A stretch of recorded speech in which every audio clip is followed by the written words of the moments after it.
Although they did start working with the Beals revolver in the year of 1856, it would not be the same as what you think of the Remington New Model Army today.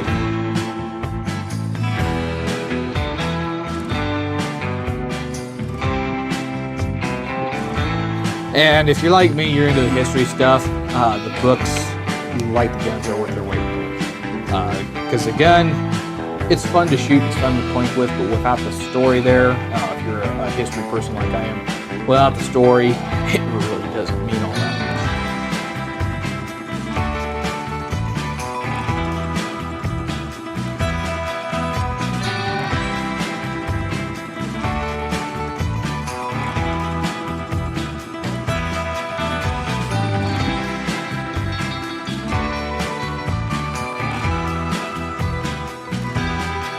Ruger Security 9. Can I redraw?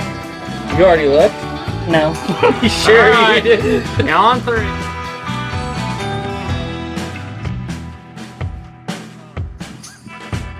Another pro, at least a pro to me, is these guns are kind of a project. I like to look at them as I'm getting an advanced kit build in the mail whenever I get one. So it's a project that you can go down the road and you can either leave it as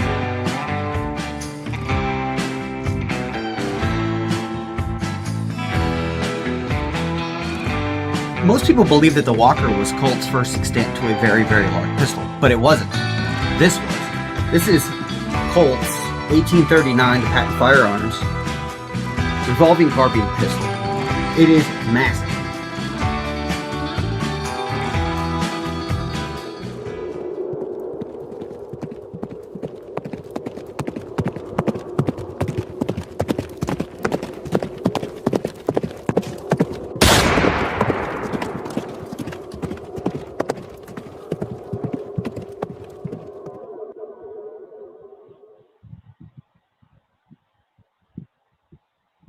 Hey!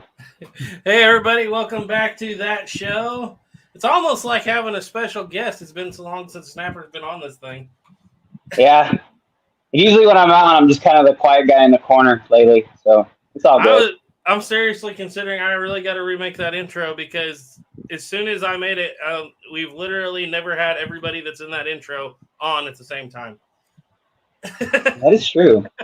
That is true. So it's like, I don't know, it's hard to get. And that was back in the days when I used to wear the mask too, so Yeah. gotta get rid of that stupid mask. Got to redo the intro. Got to add Sheldon. And Yeah, that'd be cool. But anyway, so a little bit of change up here on the Reload Show. Duke is taking a break from live streams for a while. He's well earned it. He's been doing a live stream nearly every week since 2016, I think. So he has earned a break, and so I don't know when he's going to feel like coming back, and when he does, he's always more than welcome on the Reload Show, and hopefully we'll be back on Tales of the Trail sometime. But right now, I think he's got a lot going on, and he's decided to take a step away from the YouTube community, the internet, for just a little while, I think. So that's all good. We wish him the best. But Exactly. And it's completely understandable. Yeah, because Completely Snapper's been doing understand. the same thing for like the last 3 months. Well, heck, it's been more like the last 6 or 7 now. I mean, it was really right around the beginning of the year is kind of when I didn't even produce a video since the beginning of the year. I really need to do that. I have quite a bit filmed, but just haven't finished editing. I have like 6 videos that are like pretty close to being done. I don't know why. After a while, I don't know what it is. You get a little burnt out on it, but yet then you start coming back and you find the passion again. So hopefully that passion will kick in really hard soon. I do that too from time to time. But what I found out was since I started making these more like documentary stuff with the Colt and the trapdoor and all that stuff, I found out I was working just as much but putting out less videos. Working just as much on videos. But you can't just wing it. Like, you really have to sit down and study it, because every single thing you say is going to be scrutinized, especially in a documentary style. Yep, exactly. And that's what Sheldon couldn't make it tonight either. And so I was like, well, it's just going to be me. So I called you up and I was like, let's do something, let's talk horse pistols, Colt horse pistols. Let's talk horse pistol. And that's when you made me feel like this has been a long time, because you told me it's been 2 years since we did a live stream featuring Colt's revolvers. I'm pretty sure it's been about 2 years. I was just looking. It's been over 1.5 years since I did a history of the handguns of Colt.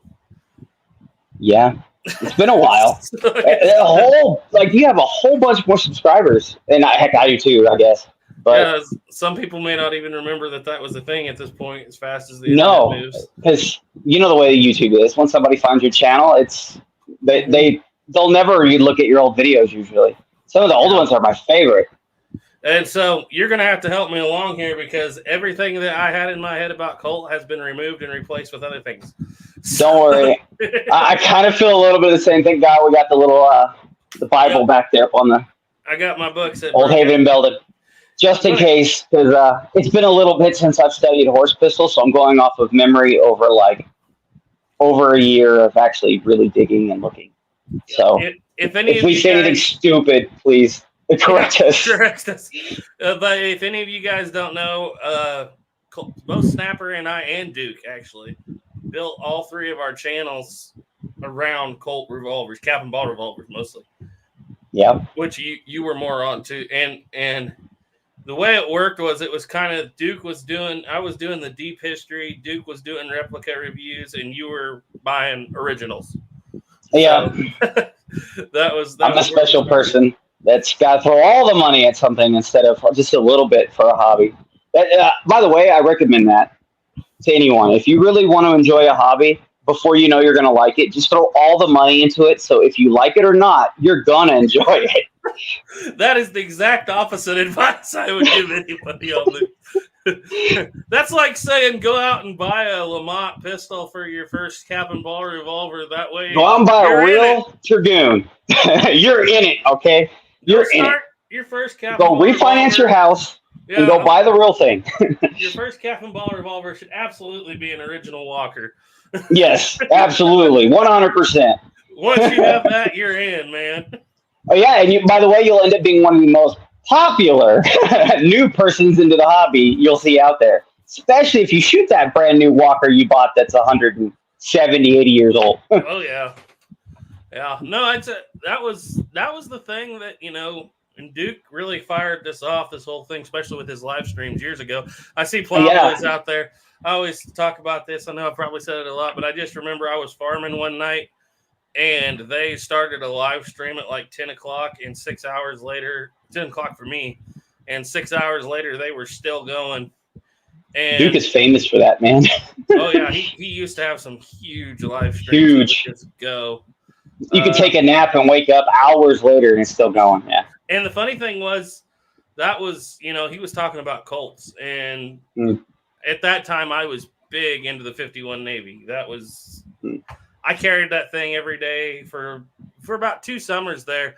I put over 3,000 rounds through that for a brass frame 51 Navy. And you remember that? It's so long since we talked about this. Matter of fact, I believe that's how the first time I ever contacted you was when you turned that 51 Navy into it was in the video, the 51 Navy Colts history video, or the handguns of Colt, the history of the handguns of Colt video, where you're like, we're going to turn it into a Griswold and Gunnison. And that actually got me wanting a Griswold and Gunnison. That's what I went and bought. Everybody in the world was like, you're never going to do that. I remember people commenting to me like, you're just talking about it, you'll never do it. And it got Caleb mad, and he took it to the machine shop. And one day later, we had a Griswold and Gunnison. Still have it right there. Never actually filmed it. I did film it once. But my spring was way too light for the angle that I set it in. And I got a second spring for it, but I never filmed it because actually caps are so hard to find by that point that I never filmed it. Yeah.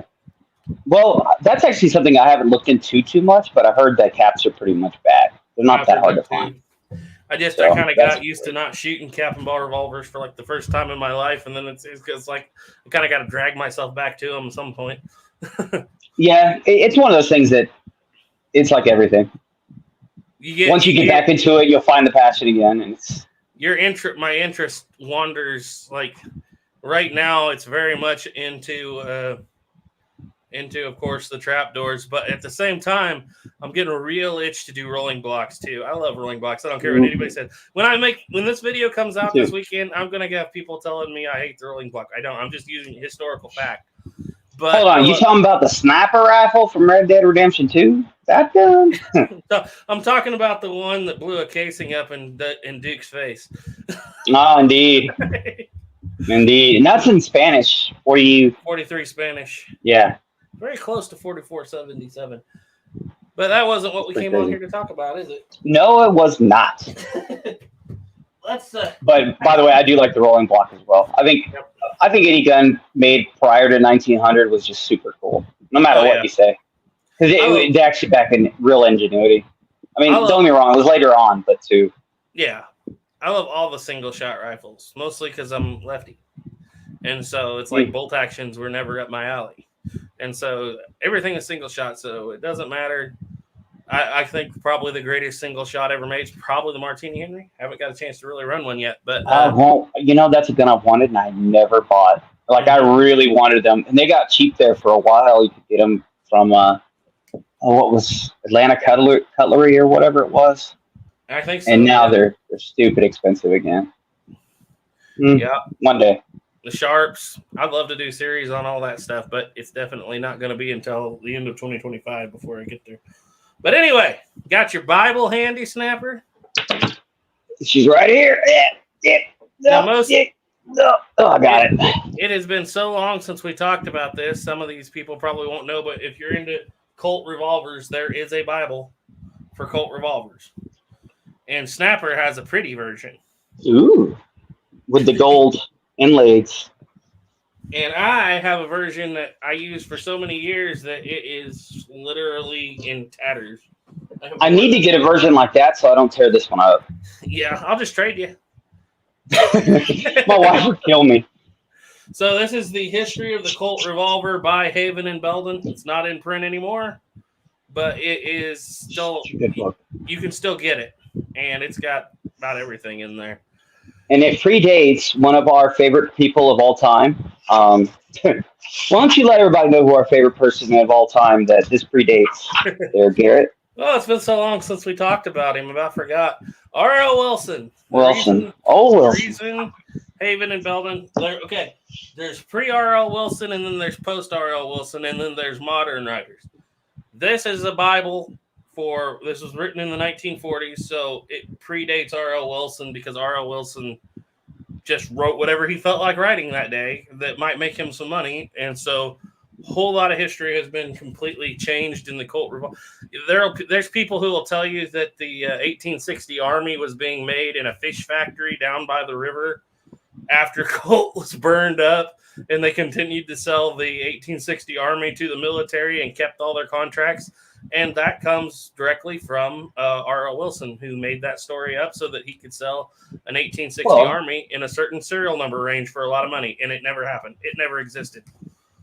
Well, don't you know most fish factories have lathes, mills, yeah, everything you're going to need, a wood shop, everything you're going to need to build. He made it down in a cannery.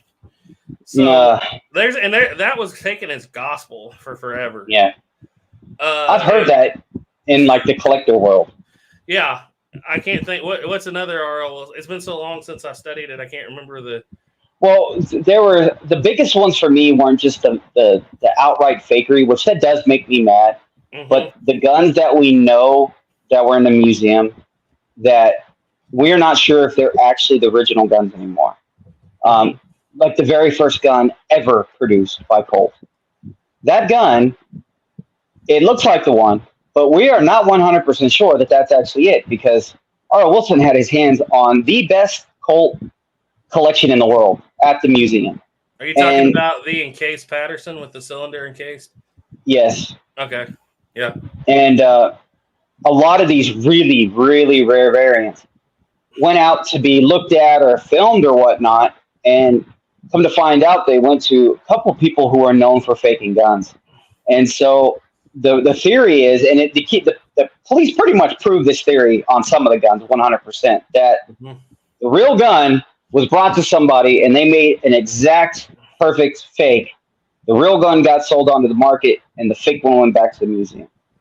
And that was proven by the courts that actually happened by law. But I think he ended up. I forgot the exact reason why he didn't get real prison time for that. I think it was because it was past died. he died, but it was past the date where they could charge. You have a certain amount of statute of limitations. Yeah.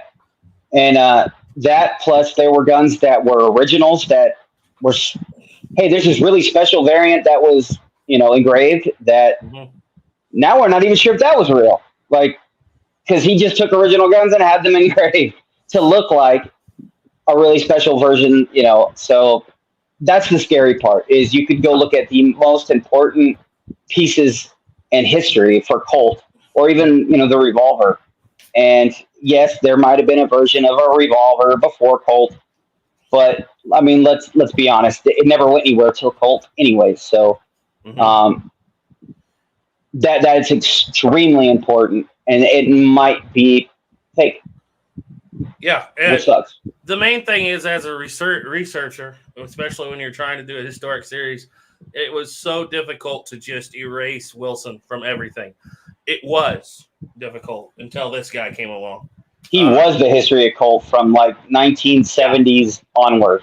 Then Charles Pate came along just with this book. Even though it's called the Model 1860 Army, it covers everything 44 caliber Colt, basically, up to the everything from the Walker all the way up to the single action Army. And so he erased a lot of bad history. I remember when this first came out, people were questioning it. People were like, this doesn't sound like anything I've heard before. But Charles Pate spent years in the production of this book. And the way he did it was he literally was in 1 week, he'd be in an attic in Maine looking at a revolver. And the next week he'd be in somebody's basement down in Texas looking at a revolver. And he completely did away with all the R.L. Wilson history and just wrote his own stuff. And the stuff that he actually physically saw with actual real evidence. Nobody had done Nothing that more. since Wilson, because Wilson was the expert who had access to the Colt Collective Library, and the collection and the library, and their so nobody had done that since. Pate's done it now. A lot of the things that people for years took as gospel, now we have to question. But he has done an excellent job and cites his sources very well, just because he knew what kind of uphill battle he was facing.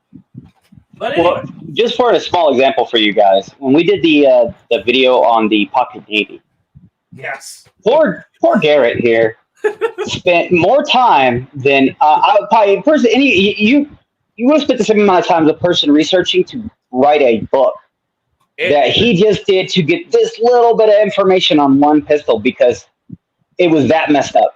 It took me a year. Remember that, to make that video?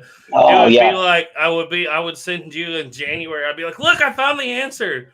And then in April, I'd be like, never mind. That wasn't the answer. Yeah. But no, it took a year. Even when I was making the other videos, I knew that one was going to be hard. I never want to. It's not been the hardest video I've ever made, though, because the hardest video I ever made is going to be the one coming out this Sunday. And I did not spend a year on it. Well, I kind of did, but it was just drinking from the fire hose of information. Oh, there's so much information, it's hard to distill it, versus there's no information and you're trying to make something out of that. Yeah. Okay, that makes sense. It's like I want all of it in an hour and a half, because I don't want to go over that. And now I'm looking at it, and like now next week or some point, I'm going to have to make a 15-minute prologue to go at the end of it, So, but yeah, no, that has been the hardest. It's like all at once. That one took, the 1862 took the longest. This one's been the hardest. That's interesting. That's cool. But anyway, so let's go through a few of these chats before we get into talking about horse pistols. All right, so pardon me. Louisiana Gray's in. He said, looking forward to it, Snapper. I think he's commenting on your channel. Diane, good to see you, buddy. Says, good evening, all. Louisiana Gray said, good evening, all. Horse pistols, this ought to be interesting. Horse pistols, how interesting. Kodak Tackman's in. He says, good evening. The Best Badness says, hi, folks. Eric M509 says, howdy. Brandon Birch said, load 6 if your guts tells you. Forgot about that. If your gut tells you. Mm. John Wayne. Good John Wayne quote. Howdy, y'all. Jay and RJ Arms and Ammo says, hello, fellers. Hey, good to see you here. Chris Klein said hello, all. William Schlosser said hello. Horse Pistol Folk. The Cowboys Right said, hi, everyone. Pablo's Ghost said, sometimes you need a break. Yeah.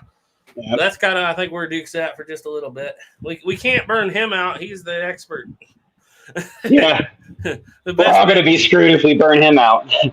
the best badness 420K said, handguns of Colt was what got me into this channel. Oh, that's good to know. Louisiana Me Grace too. said, can I put that on, talking about the Walker, buying the Walker is the first, can I put that on Snapper's credit card? The Oh, original no. Walker, that is. I remember one time when you were I was close. You were 30 minutes away from owning an original Walker. Yeah. I was so close. It was so insane. I was biting my nails just knowing that, and then we didn't do it. So it's fine. I was. You know what's sad was is I think I talked about this before. Was the person who ended up with it? The whole idea was to try to flip it for a little extra money, and it didn't work out that way. Oh, So. yeah. You know where? As a matter of fact, I believe he sold it for just under what I bid. And I mean, it wasn't like this was a cheap one either, guy. I mean, this was a full price Walker. This was, hey, I want to be living on top ramen for the next couple of decades. So, you know, your banker would have been happy with you. No. The Vets Madness said they're back. Just having fun said, get a Peabody Martini action with a cool external hammer. I've fooled around with them before. I've never shot one, but I have worked the actions on several of them. I love the Peabody. it is cool. They were so close in 1865 to adopting it for the United States military. Like, they had the paperwork signed, but then Peabody was like, I can't remember who it was. I've said it in a video. He was like, it was owned by the, not Rhode Island. Peabody had sold the rights already for production, and so the government was going to have to pay for the production, somebody else to build it, and they couldn't afford to do it. Like, we were within one name on a paper away from adopting the Peabody at the end of the Civil War, and had we done that, we would have had the Martini Henry, I believe, later on. So Probably. didn't work out because the finances didn't come through. It would have worked out if they would have if he could have just sold the license and they could have made it themselves, but it didn't work out that way. Peabody is a awesome story in and of itself. One that I've been putting off getting for 6 months now. Best Badness said, oh yeah, probably the I think he's talking about the Haven and Belden book, or the Charles Pate. Or an original Dragoon. Hopefully it's an original Dragoon. Franklin Horse said, hey. Eric M509 said Wilson only spent a year in prison for his crimes. Iron Wings 3187, haven't seen you in a while. Said, howdy, Garrett. Had my first article written. Will be published in the Single Shot Exchange. Threw out a shot to you and everything black powder. Cool.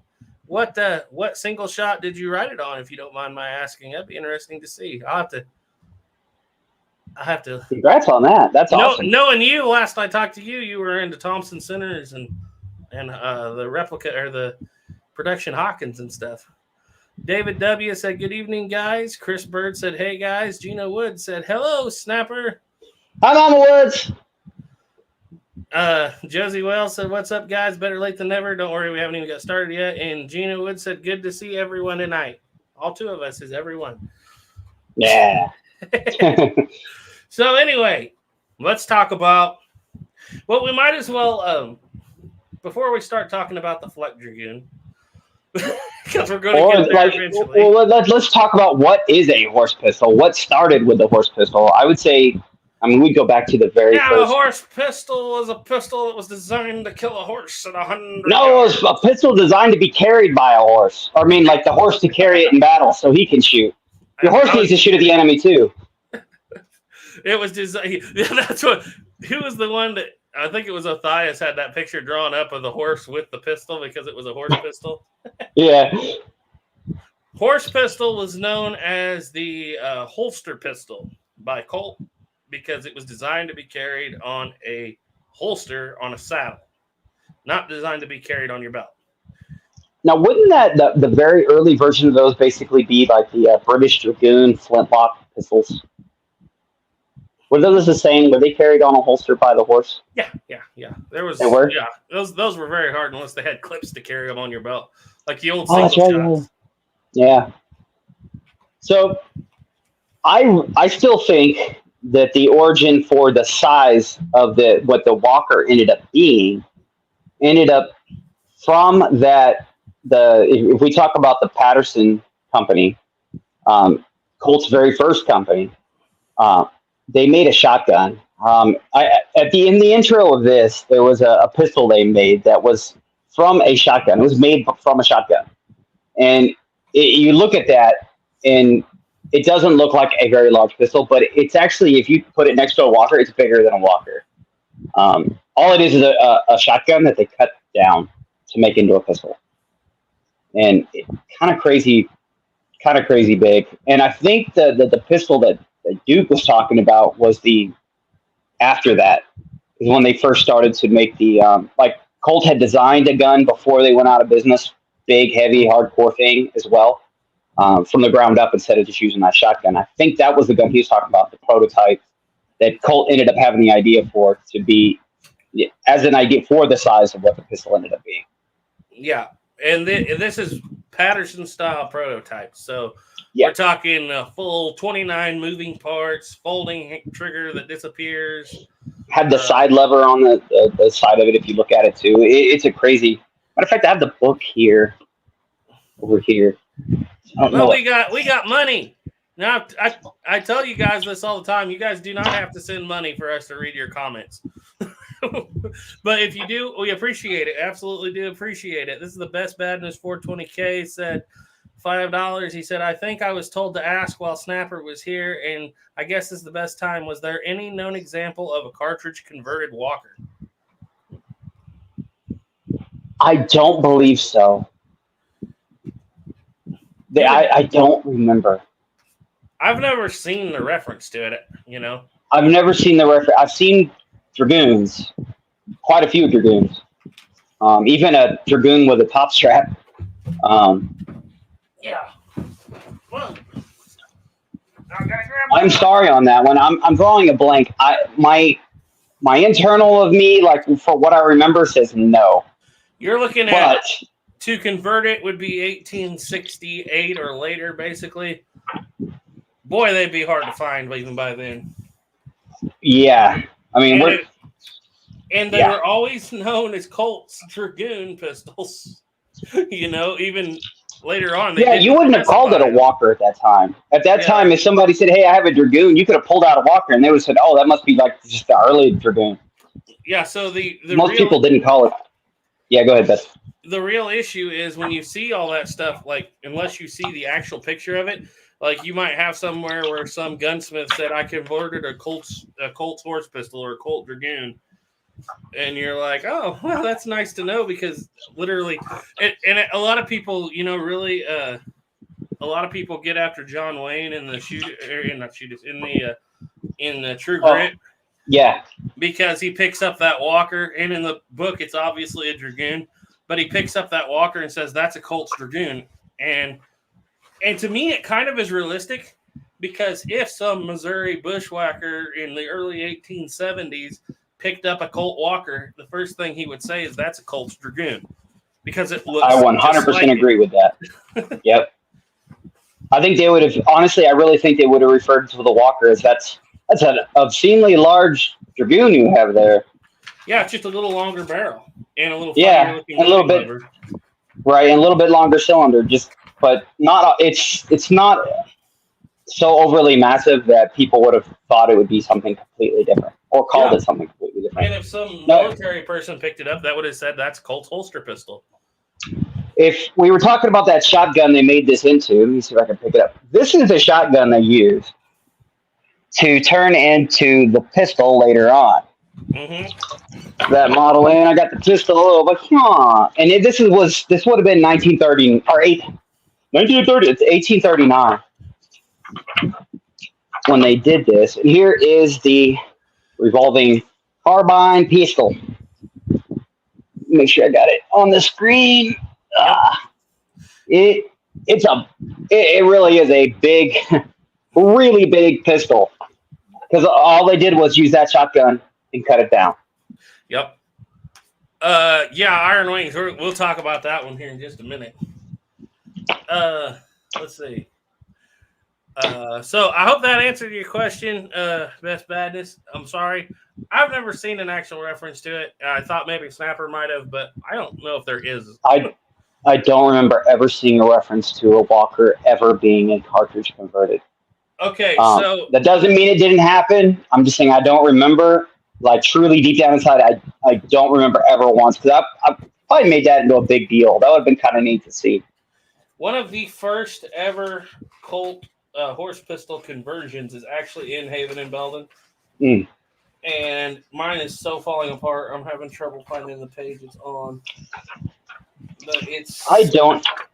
Let me go through mine here. Is this it right here? Oh, yeah. It's on page 133. 133. Everybody turn to page 133. Page 133. The power of the old model holster pistol. On the third day, God created Colts. In the section on self-exploding metallic cartridges. I'm here. Oh, there she be. That is a Civil War. I've actually done some study on this since then because I was always interested in this, and it's very one of a kind. This is converted in 1864 at the end of the Civil War. I'll show a picture of her. It's hard to tell. It's really hard to tell by looking at it because it's the black and white image they put on there. Yeah. And it's not the greatest copy of an image, but you can see the cylinder's cut, and it's got an actual side gate and everything. This was done by a gunsmith. Or no, it's not a side gate. It's on the end gate like the Remington. Yeah, you have to pop the barrel off and then take the back of the cylinder off. And this was done in 1864 by a gunsmith. It's really kind of crude, especially if you look at the hammer. Look at how he rigged that firing. Oh, yeah. Yeah. It's chambered in 44 Henry. Which means that bullet is nowhere near the size of the bore, like not even close. Yeah, isn't that crazy? Yeah. So that's, as far as I know, that might be the very first recognized Colt conversion revolver. It wouldn't shock me if that's true, because that is extremely early to have a cartridge conversion. But I mean, think about it. If you saw somebody with a Henry on the battlefield and you're in the Civil War, and you were loading your 51 Navy, 60 Navy, whatever, right? Mm-hmm. Wouldn't you go, dang, that would be really cool to be able to have one of those to just somehow stick in this thing? Yeah. I guarantee you there are many people who would have thought that. I was talking to Sheldon about it one day. We were having a discussion on that very revolver in that picture. And he was like, they probably didn't care if it was accurate or not. It shot fast. Yeah. And it wouldn't shock me if they just lined the barrel as well. They could have, but I haven't seen anything on that. Yeah, I mean, me neither. 44. Matter of fact, we have the serial number on this gun, don't we? No. Yes, we do. Is it? I thought it was. Yeah, it's 15,144. Is that a third model? It is a third model, yes, sir. So if you have a third model Dragoon replica, and you buy one of those little, I guess the ones they kind of sell at like they make them Taylor's and all the other places that usually sell them, where you have the cylinder and you have the little cap on the back of it. You stick on the back and you put the bullets. If you put that on a third model Dragoon, you're gonna have something very, very, very, very close to the very first Colt. Yep. Well, this gun. We can't say it's the very first, but it's likely the very first. And mind you, this is not a Colt conversion. This has nothing to do with Colt, especially if you look at the back of it and you look. Yeah, this was done by somebody in the. Yeah, this was definitely done with somebody with some time on their hands and a nice sharp chisel. A hammer and a dull beaver and a fire. Yeah, and a dull beaver. So let's see. Iron Wings said. Iron Wings 3187 said, I wrote an article on maintaining a collection of muzzleloading rifles for survival and emergency preparation. Mentioned the rise of YouTubers like 11 Bang Bang and everything black powder making their own black powder. Oh, well, thank you. I'll have to get over there and look at that. I highly recommend that for anybody. Off the record, I highly recommend if you're not making it, try. It's not hard. Yeah. It opens up so many doors to you, and at the same time, it makes shooting so cheap. Especially if you're doing cap and ball, you're taking away a large percent of the actual expense. If you're doing flintlocks, you literally have taken away all the expense. Yeah, you're taking almost everything away for shooting a flintlock. It's not hard. It's not witchcraft. It's nothing crazy to do. And I personally view it as being pretty safe. Yeah, just because you're not doing a lot. And yeah, I've never even seen anything that we even come close to as anything sketchy by doing it for a couple years now. The thing is, even whenever I started, people nowadays have such a leg up because Jake started before us, and then I think you started before me. And then, but when we started, remember when we were trying to figure out the ratios, even though everybody was like 75, 15, 10. And then we were all like, well, what is it, 77, 13, 11? Yeah, that's what I mix now just because of Jake. And what's funny is all the work's been done now at this point. I mean, like, Jake has got, and I quit with Willow because I got where I liked it. Jake has got black powder that is rivaling Pirate X, but it's actually good black powder. Yeah, I mean, you're talking better than any black powder you can buy on the market. Literally some of the best black powder in history. And I know that because the finest powder we talk about it in the video this weekend, the Springfield and Frankfurt Arsenal were working with the finest powder they could come up with, fine grade rifle powder, and they were to use the finest powder, a rifle powder they could come up with. They got the 50-70 up to 1,352 feet per second. With their standard musket powder, it was at 1246, something like that. Jake has it beat. Jake has their best powder beat. And so it's like, and he's always still trying to improve it. I keep telling him, so like next week, you're just going to have smokeless. Yeah, pretty much. It's just like, well, now we're going to try to get rid of the smoke after we shoot it. Because that's the only thing I have to get rid of. It's like almost as clean as smokeless, and it's faster. It's like coming up to fast as smokeless in some cases. It's quite impressive what Jake has done. And the funniest thing is too is it's uber cheap to do, and you don't even need like some crazy wood. Some of the best black powder you could make, I think it is still the best you could make, would be out of toilet paper. Certain brand he uses. He's beat it with cottonwood, but we don't know. That's right, yet. He did. We don't know yet because we don't know when we're going to get 72-hour milled cottonelle. That is true. That is true. People are really concerned about that. The 70s, it's becoming almost like a Brandon Herrera meme. Remember, wear AK-50? It's becoming a meme. Wear 72-hour cottonelle. And that's the crazy. It was hard to believe. I remember the first time he texted me with, on our group chat. He was like, I remember that. So apparently, I picked up like 200 feet per second. It's like, what? 200 feet per second for doing like 72 hours versus 24? Holy cow. That's a lot. That's not a little bit. That's a lot. Well, where Jake is, he didn't have cottonwood. And so I was just out. I had a cottonwood tree fall on the fence one day, and I was like, I'm just going to cut a chunk of this up and send it to Jake. Because Confederates use cottonwood. Man, we're getting off the subject we started on pretty bad. Confederates use cottonwood for their black powder. And I was like, and Duke was the one who told me about it, sent me a bunch of articles on it. And so I sent it to Jake. I was like, you got to try this because, well, you remember, you were in the conversation. We got to try it so we can be Confederates.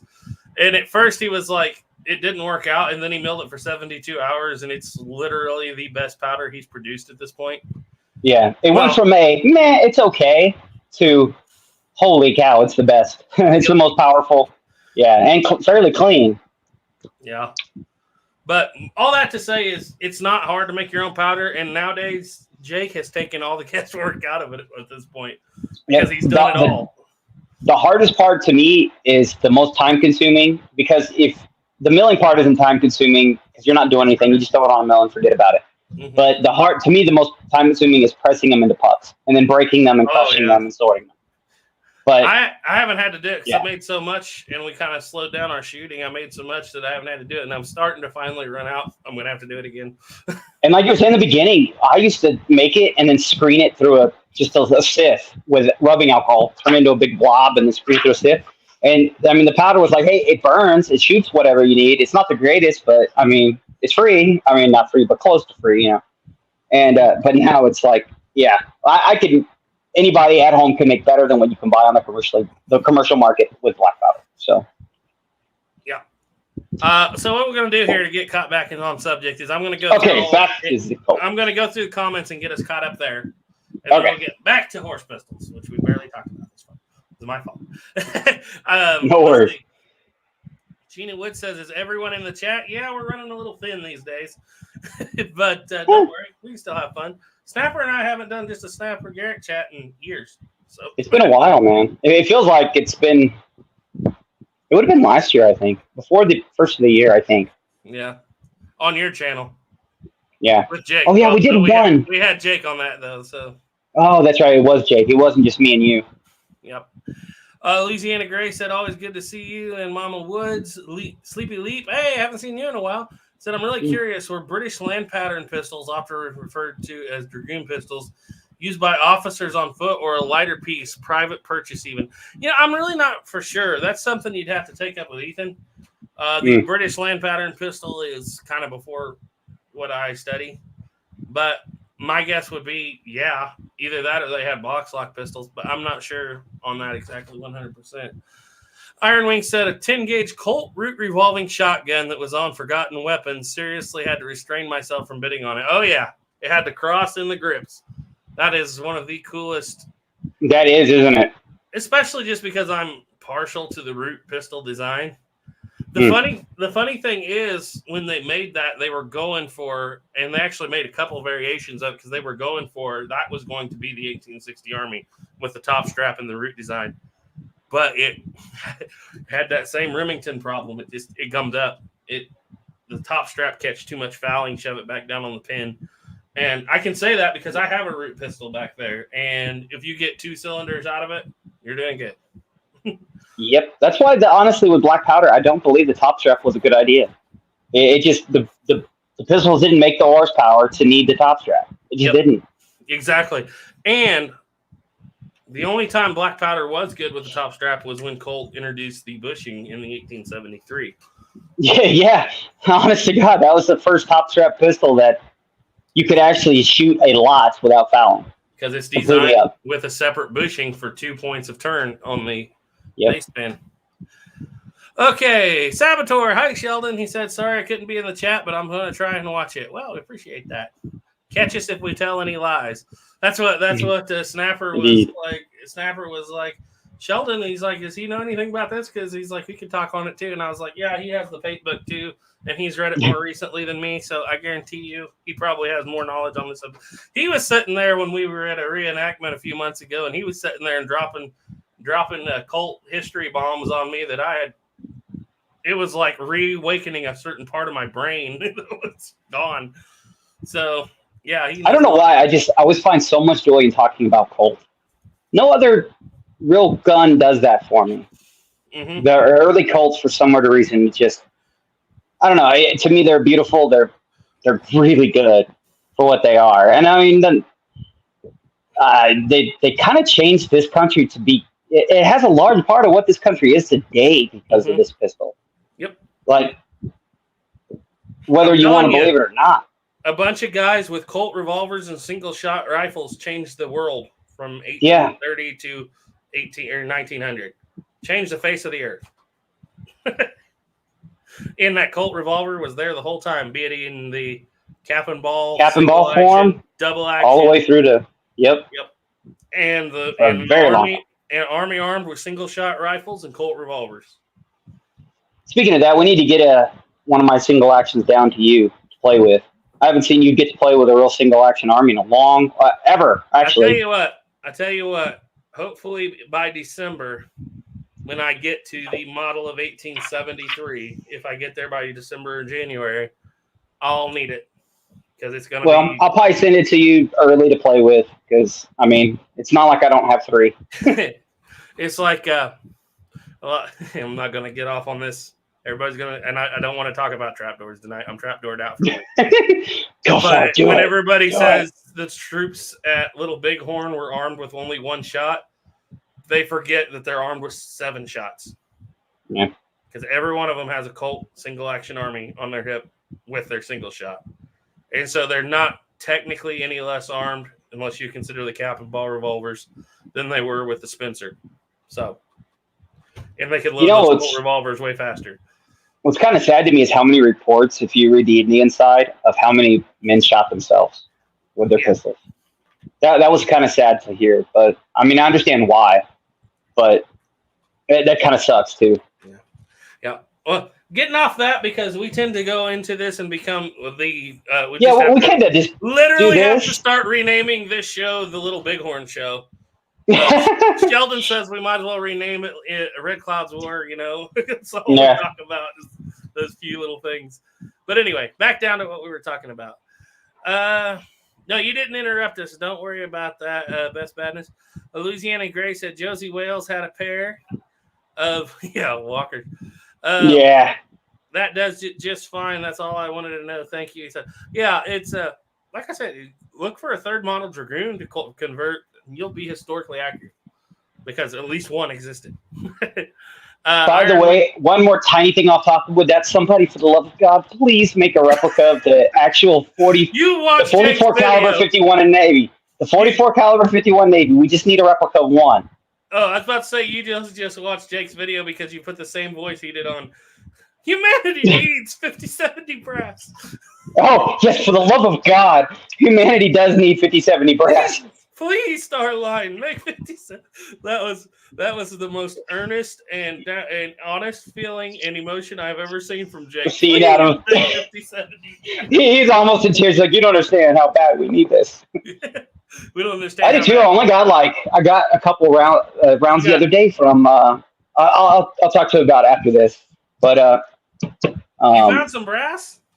Yeah. I'm drawing a freaking blank. We had him on the show once. Just once? We called it. His name is Shiloh. That's how I always refer him to. Oh yeah, Shiloh Arms. No, it's not Shiloh. Arm for you. Arm for you. Yes, Arm for you. He came down to Vegas. I actually saw him. Me and my wife did. So, dude, really cool guy. That was so much. It was so nice to actually spend time. But he actually sent me I think it was like 8 or 9 pieces of brass. I was like, dang, that dude sent me like $1,000. Starline, what you need to do is make brass, or anybody out there make brass and just slowly release it. You'll make yourself very wealthy. Very wealthy. 50, 90, 50, 70. But anyway, all right. So, 394. Yeah, that was back when we were on that page. Best Badness said, I didn't know they converted them that far back. They didn't. Somebody did. Some blacksmith, some gunsmith did it because the 44 Henry cartridge was there. And that's all they needed to try to put that thing in a revolver. Ironwing said, okay, he's talking Sleepy Leap, blah, blah, blah. I'd always wondered how frequent backyard conversions were back then. I don't know how frequent they were, but they definitely existed. I've seen quite a few 1860 Armies and 51 Navies with look like homemade conversions from some gun shop, or seen some really good ones, and I've seen some really bad ones, but I've seen them. Best Badness says, does it take all the stuff that Jake has to get into making black powder? No, not for start. He's so advanced, he's got the heating chambers and all that stuff. He's almost got a real production line now. Yeah, so all you really need is the 3 main ingredients. You need a press. Well, you don't even technically have to use a press if you're not, especially if you're loading for rifles and you're not concerned that your powder is like really crazy good. You can do it without pressing it. It actually historically was done. It's called serpentine powder. But you can also use a vise. Yeah. To press it enough. It's not high, but yeah, not bad. Hoffman Reproductions was doing it, I think, with a vise for a while. But basically what you need is you just need a rock tumbler, a little cheap Chicago rock tumbler. It'll work for a while, then it'll break, and then you'll move on to something like we do, like a treadmill. And yeah, if you got a treadmill, yeah, that's the way to do it. You need your 3 main components, and if you want to be really good at it, you need a pucking die and a press. So after that, it's pretty simple. Let's see.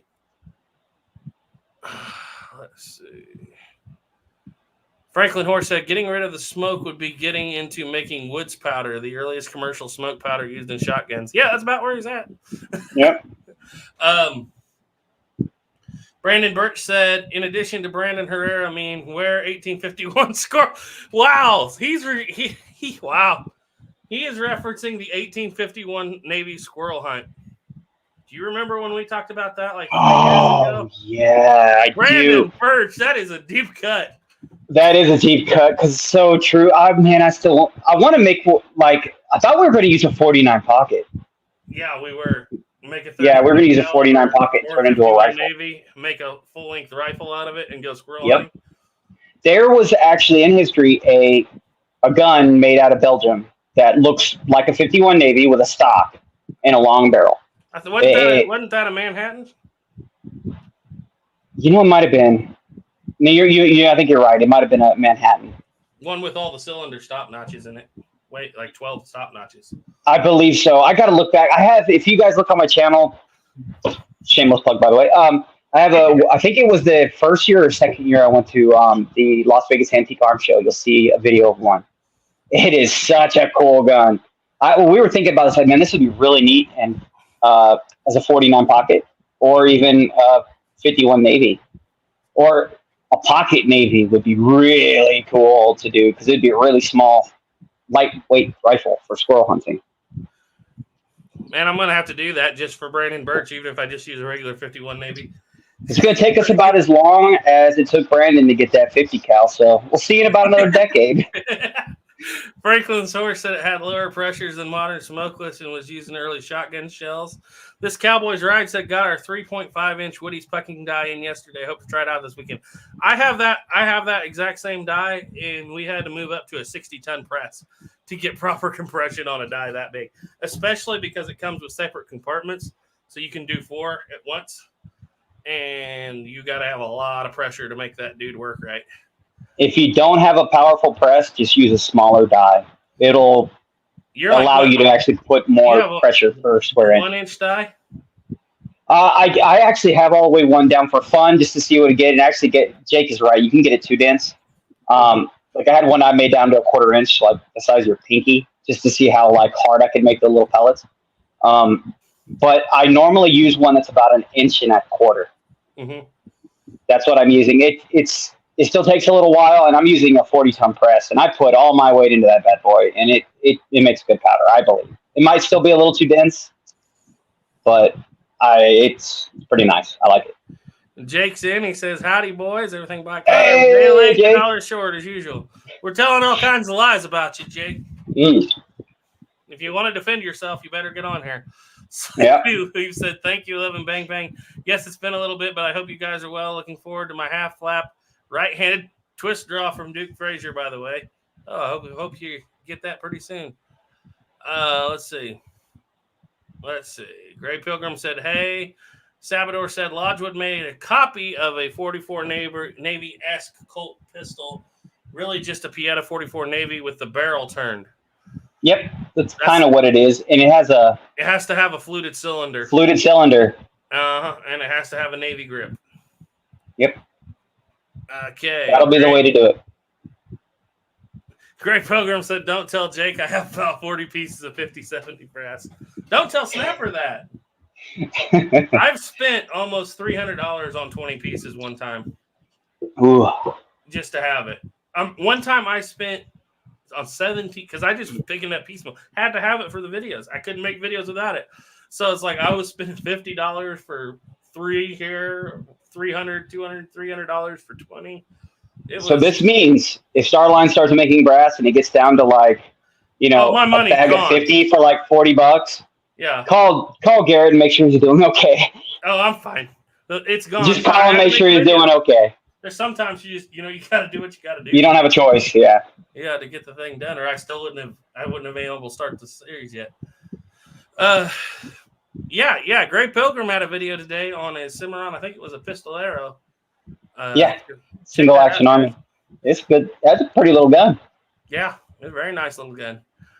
Iron Wings 3187, Snapper and Garrett, maybe you guys can help me out. Any opinions on the 2520 Winchester cartridge? No. I don't know anything about it, really. I shot a 2535, but I've personally never shot a 2520. So I don't know anything about it. I wish I could help. I don't know anything about it. Sorry, bud. Sounds like any little cartridge like that, it's going to be fun. As long as it's not an extremely bottleneck cartridge, that sounds like a straight wall. and so it'll be fun. That's all I can say. If you're reloading for it. Gray Pilgrim said, I make black. He makes black powder. I use a Harbor Freight tumbler, and I bought a small press made for making pressing cannabis cakes. Well, I bet that would be there you go.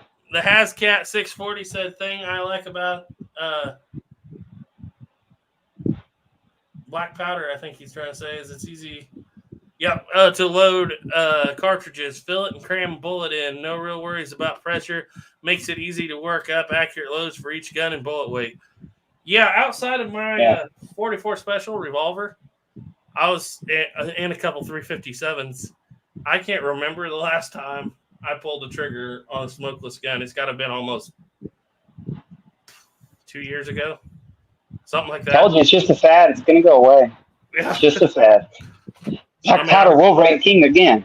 I shot a lot of, I shot a couple thousand 44 Special last year, but in smokeless. But other than that, especially long guns, I can't remember the last time I pulled a trigger on a smokeless powder shotgun. That's definitely been 2 years ago, because I don't buy the shells anymore. I have a few, but it's might as well just be burning black powder for hunting and stuff. I had this conversation with Plowboy the other day.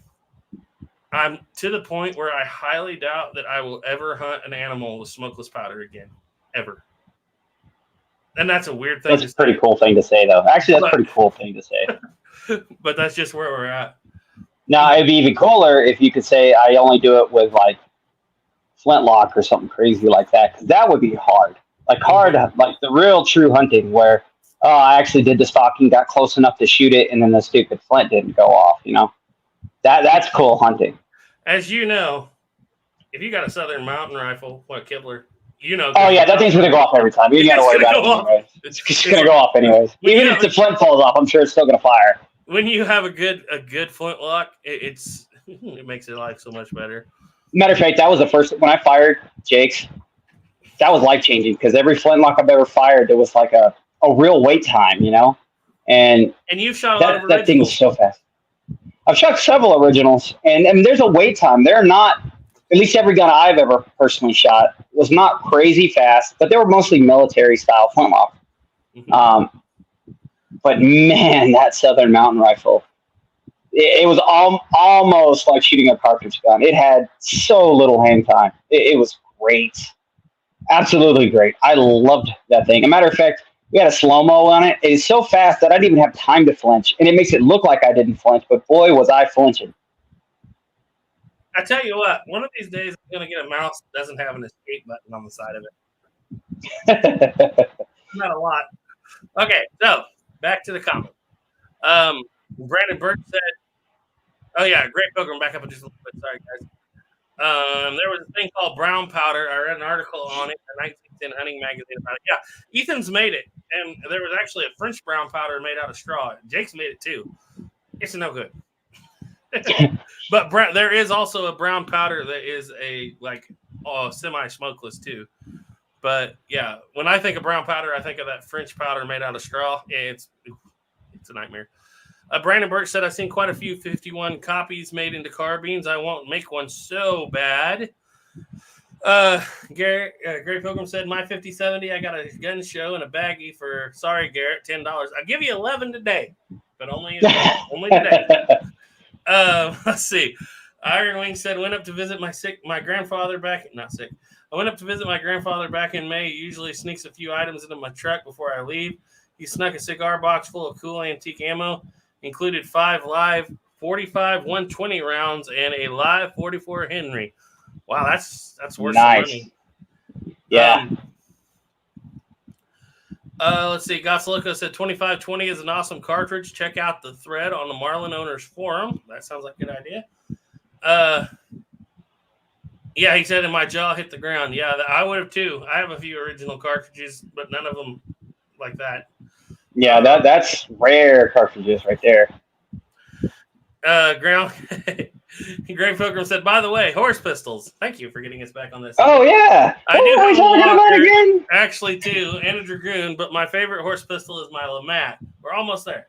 Iron Wing said, by the way, opinions on 36 caliber rifles. I've seen a lot of dislike because it is too big for squirrels. Now, absolutely not too big for squirrels. That is my go-to gun. I have a 36 caliber Kibler. Dream to shoot. Go watch Black Powder TV, Bob McBride. He got me onto it. These beautiful 36 caliber squirrel rifles. It's perfect for squirrel. If you go down to 32, you actually have to. It's kind of a strange thing, but to get them to shoot accurately, you have to burn almost as much powder as you do a 36.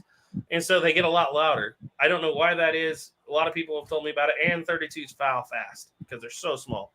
36 is the sweet spot for a squirrel rifle. And I'm telling you that as a guy who shot 32s, 40s.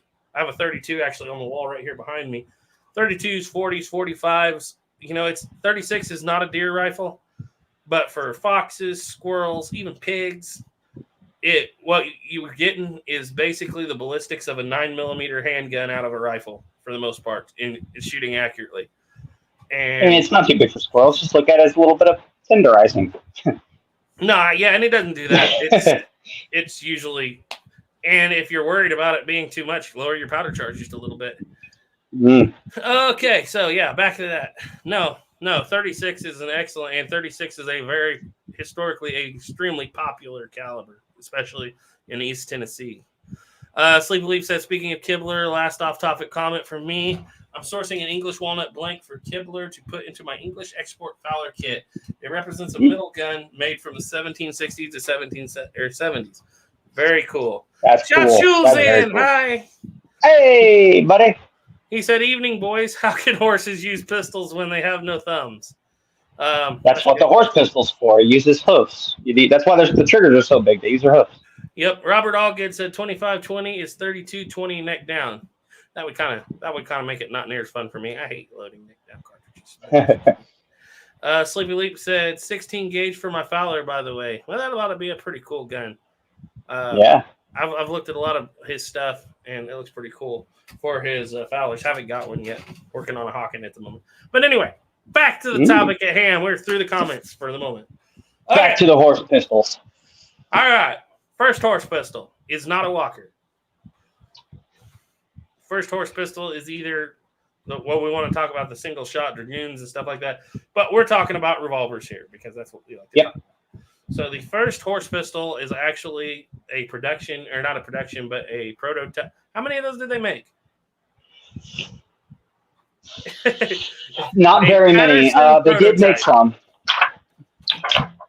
1 second. I am almost there again. That's the ring version. I'm almost there, boys. I promise. By the way, if you ever think of this, look up the 1839 revolving shotgun. That is what this carbine pistol. This is carbine. It's a pistol. Ended up being. I mean, I think it's just so cool. But yes, it is the 1839. So I mean, this is going to look a lot like in your hand if you would have seen that. That root revolver. Yes, the root revolver. It would have been very similar in size to a root revolver.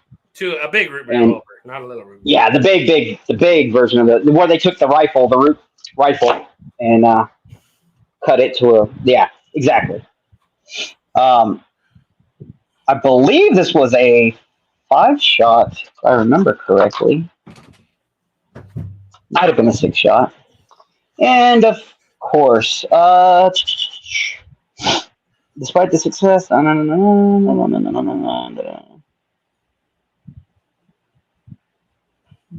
Whoa. So this one was supposedly number 50.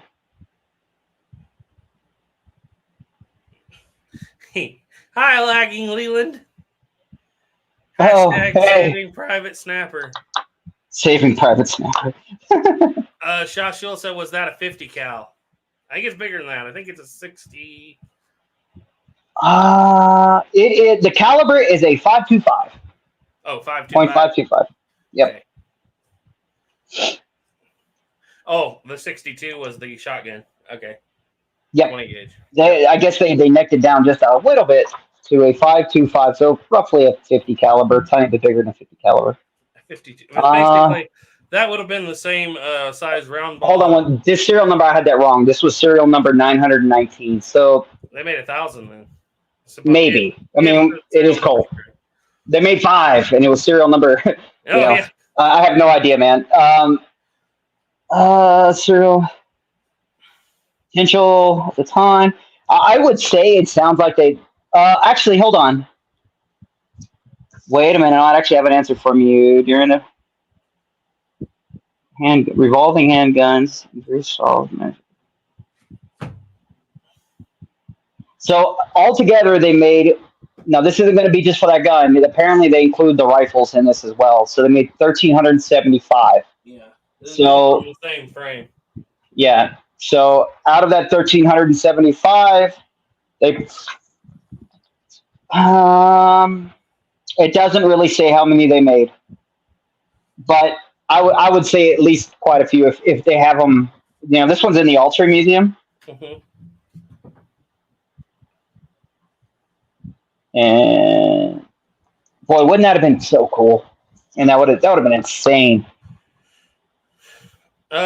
Franklin Horse says, when did they develop Howdas? Howdah is an elephant pistol. No, it depends on your definition of a Howdah. If you're talking about, like, I don't know if you can see it, but I have a 20 gauge double barrel flintlock right there, which some people call a Howdah. It's right over my head on top of that deal. But a true Howdah pistol is one that has to obviously be mostly used in India, but depends on your definition. The cartridge Howdah is obviously 1860s, 70s, 80s, but you could call. They've been making double barrel handguns since the 1600s. So yeah, long time. We'll get to that, Jesse. We'll get to that in just a second. Because I know Sniper has an answer for that. But anyway, so that's the first one. And the next one's going to be the Walker. Because Patterson never had the iron to pull it off, in my opinion. No. Not the and I don't, honestly, by the time I think they were doing this, the writing was on the wall that the company was not. Yeah. This is right towards the end before they shut down. Yeah, and the whole thing about the Walker being able to kill a horse at 100 yards, I don't think that's true at all. That's not why it's called a horse pistol. Walker, at best, let's put it this way. Horse is the size of moose. Put that in your mind. Moose, horse, kind of the same thing. Walker is the ballistically capable with round ball of about, even with conical, ballistically capable of a snub nose 357, which is 357 minus a little bit. Who all is out taking a snub nose 357 to hunt a moose? Nobody in their right mind. No, I'm sure.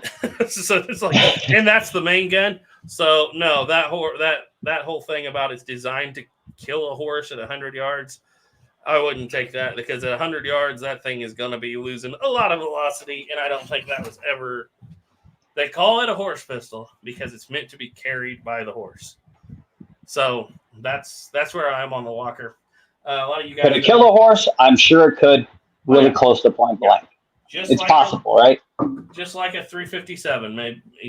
That's basically what you're getting ballistic wise out of it.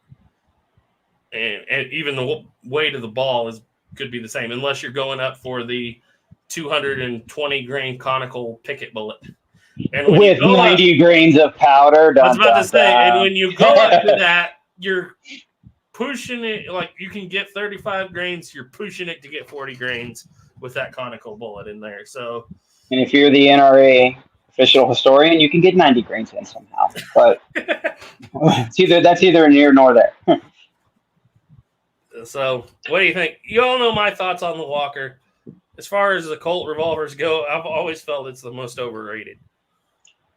I would 100% agree, because there weren't very many made, and technically it was a failure. I mean, at the end of the day, it was a failure. Did it keep the company? It restarted the company, basically made them possible to be made again. Like, it got them back up and running, technically, but the Dragoon is what carried the company and actually made the money. And then it was the 49 pocket that really helped. And then on top of that, give it another year. Right after the 49 pocket, you have the 51 Navy. Yep. And the 49 pocket and the 51 Navy and somewhat the Dragoon is what really made Colt. The thing about the walkers is it drives me crazy when they show up in all the Westerns, especially like the 1870s. Is it possible? Yeah. Probable? No. No. You're talking 1,000 guns. 1,000 guns. And we're not even sure if they actually made 1,000. It's supposedly 1,000. And a good number of them did not survive. Of course, we've talked about this. I always feel like we've talked about it over and over again. Then I have to stop and remind myself it's been years since we talked about it. It's been years. Yeah. A lot of them did have catastrophic cylinder failures, but a lot of the ones that had catastrophic cylinder failures are still or were still around after that because they actually were stuck in some Texas Rangers saddlebag and took home. Mm-hmm. So we don't know what the actual failure rate was. And a lot of those guns too, I guarantee you a lot of those guns probably ended up being cut down too. So Dragoons. And then they put a Dragoon loading lever on it at some point, and you're like, oh, this looks like a Dragoon, but unless you get your tape measure out and realize the cylinder is longer, you're going to be like... Believe it or not, I've seen two walkers in person where I walked past them thinking they were Dragoon, and I had to stop and go, look again, that just didn't look right. And you're like, oh. And to me, the first thing to look at is the cylinder. Mm-hmm. That's, to me, is always the first thing. If it's got a forcing cone, it's a Dragoon. If it doesn't really, can't see a forcing cone, then it's a walker. Yeah, but I would say actually more walkers I've seen had actual Dragoon or 51 Navy style loading lever locks on the end of them than actual still like a walker. And the early transitional Dragoons, a lot of them had dished receivers for the grip too, so the grip doesn't change immediately. And no, it doesn't. And that brings me back to John Wayne and True Grit. That's which is weird too, though, because they actually made walkers with the square, non-dished. Yeah. So Colt was all over the place. The more I've thought about it over the years, the more I love that line, even though everybody hates it because he's sitting there holding a replica walker in that one. And it's obviously a mistake on the part of the armor or whoever it was. It wasn't meant to be. But I literally take that line where he says, that's a Colt Dragoon. And it becomes one of the purest lines for me as a Colt guy who likes Colt history, because you're like, that's literally exactly what he would have called a Colt Walker if he saw it. That is, and everybody hates it. If you would have been at a time machine and went back to the past, I would bet you almost anything that's exactly how you would have heard somebody pick one up and refer to it as. Yep, exactly.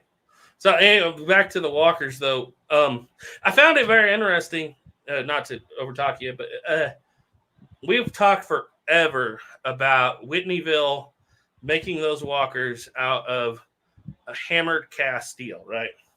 Mm-hmm. And I never had the chance, because of course I never could afford a real walker, and if I did, I wouldn't work on it. But I did get a chance to work on a Whitneyville shotgun of the period, like pretty close behind those. And it says hammer cast steel right on the barrel. I do not know how they made that hammer cast steel, but it is harder than iron. You know, steel usually has some elasticity to it, but it's a hammer cast iron, whatever you want to call it. It doesn't have a lot of carbon in it. I've never had anything that I tried to drill through that would tear up carbon tip drill bits and everything up, because it would harden. Okay, it's so hard. We're talking that is I'm trying to give an actual good analogy why that happens. There is, you know, obviously they remove all the carbon and then they add a certain amount of carbon to make a steel. Yeah, even though it's not technically a steel, but it's that low carbon in the 1830s. Right. What they're doing. And so at this time, it was more of a wrought iron.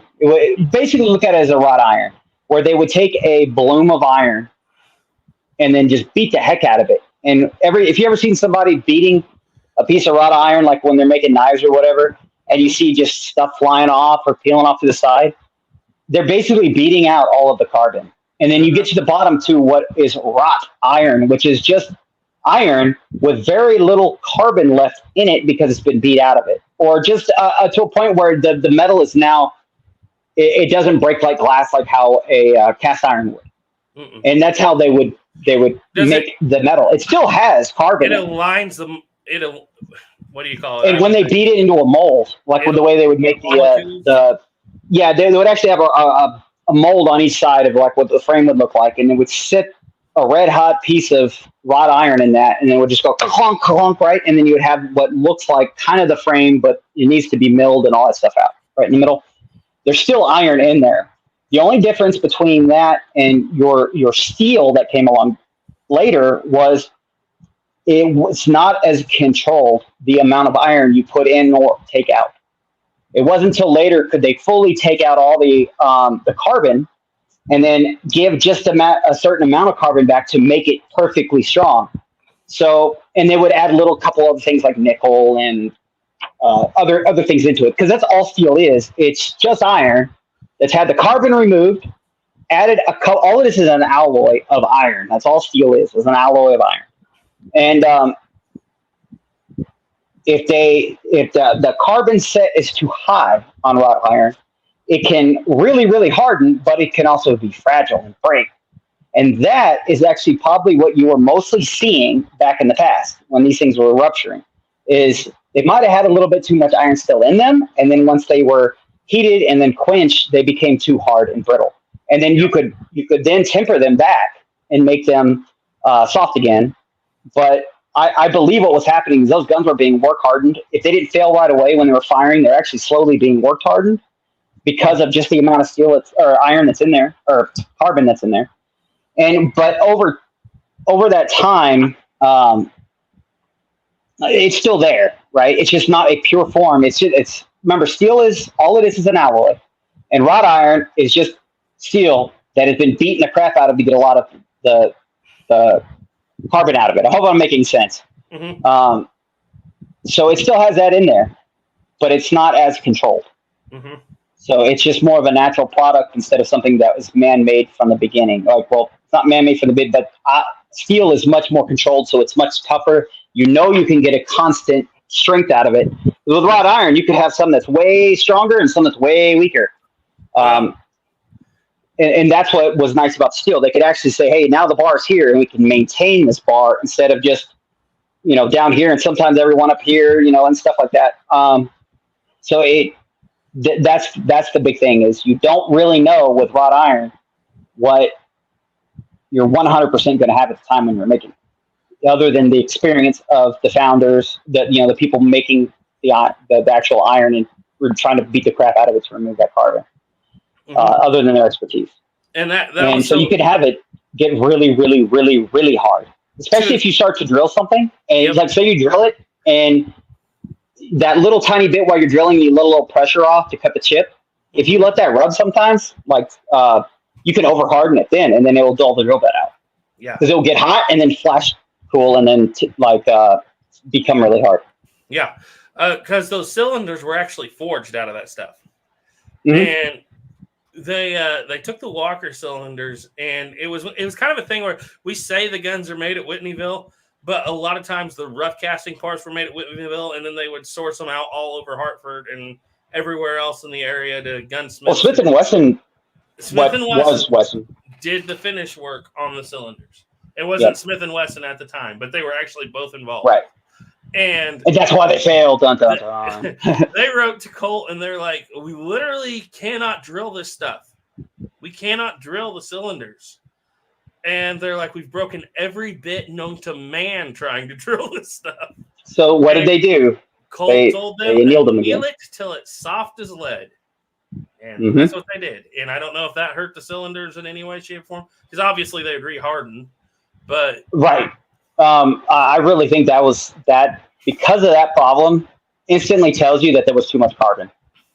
Yeah. Like there's this goal, you're like, yeah, way too much carbon. You don't notice that, right? Now you just have a fragile piece. If you hit it with a hammer, it's just going to break, right? Mm-hmm. But with a certain amount area, that could become like a very, very, very, very strong piece of steel that is very hard to drill and you can't do much with.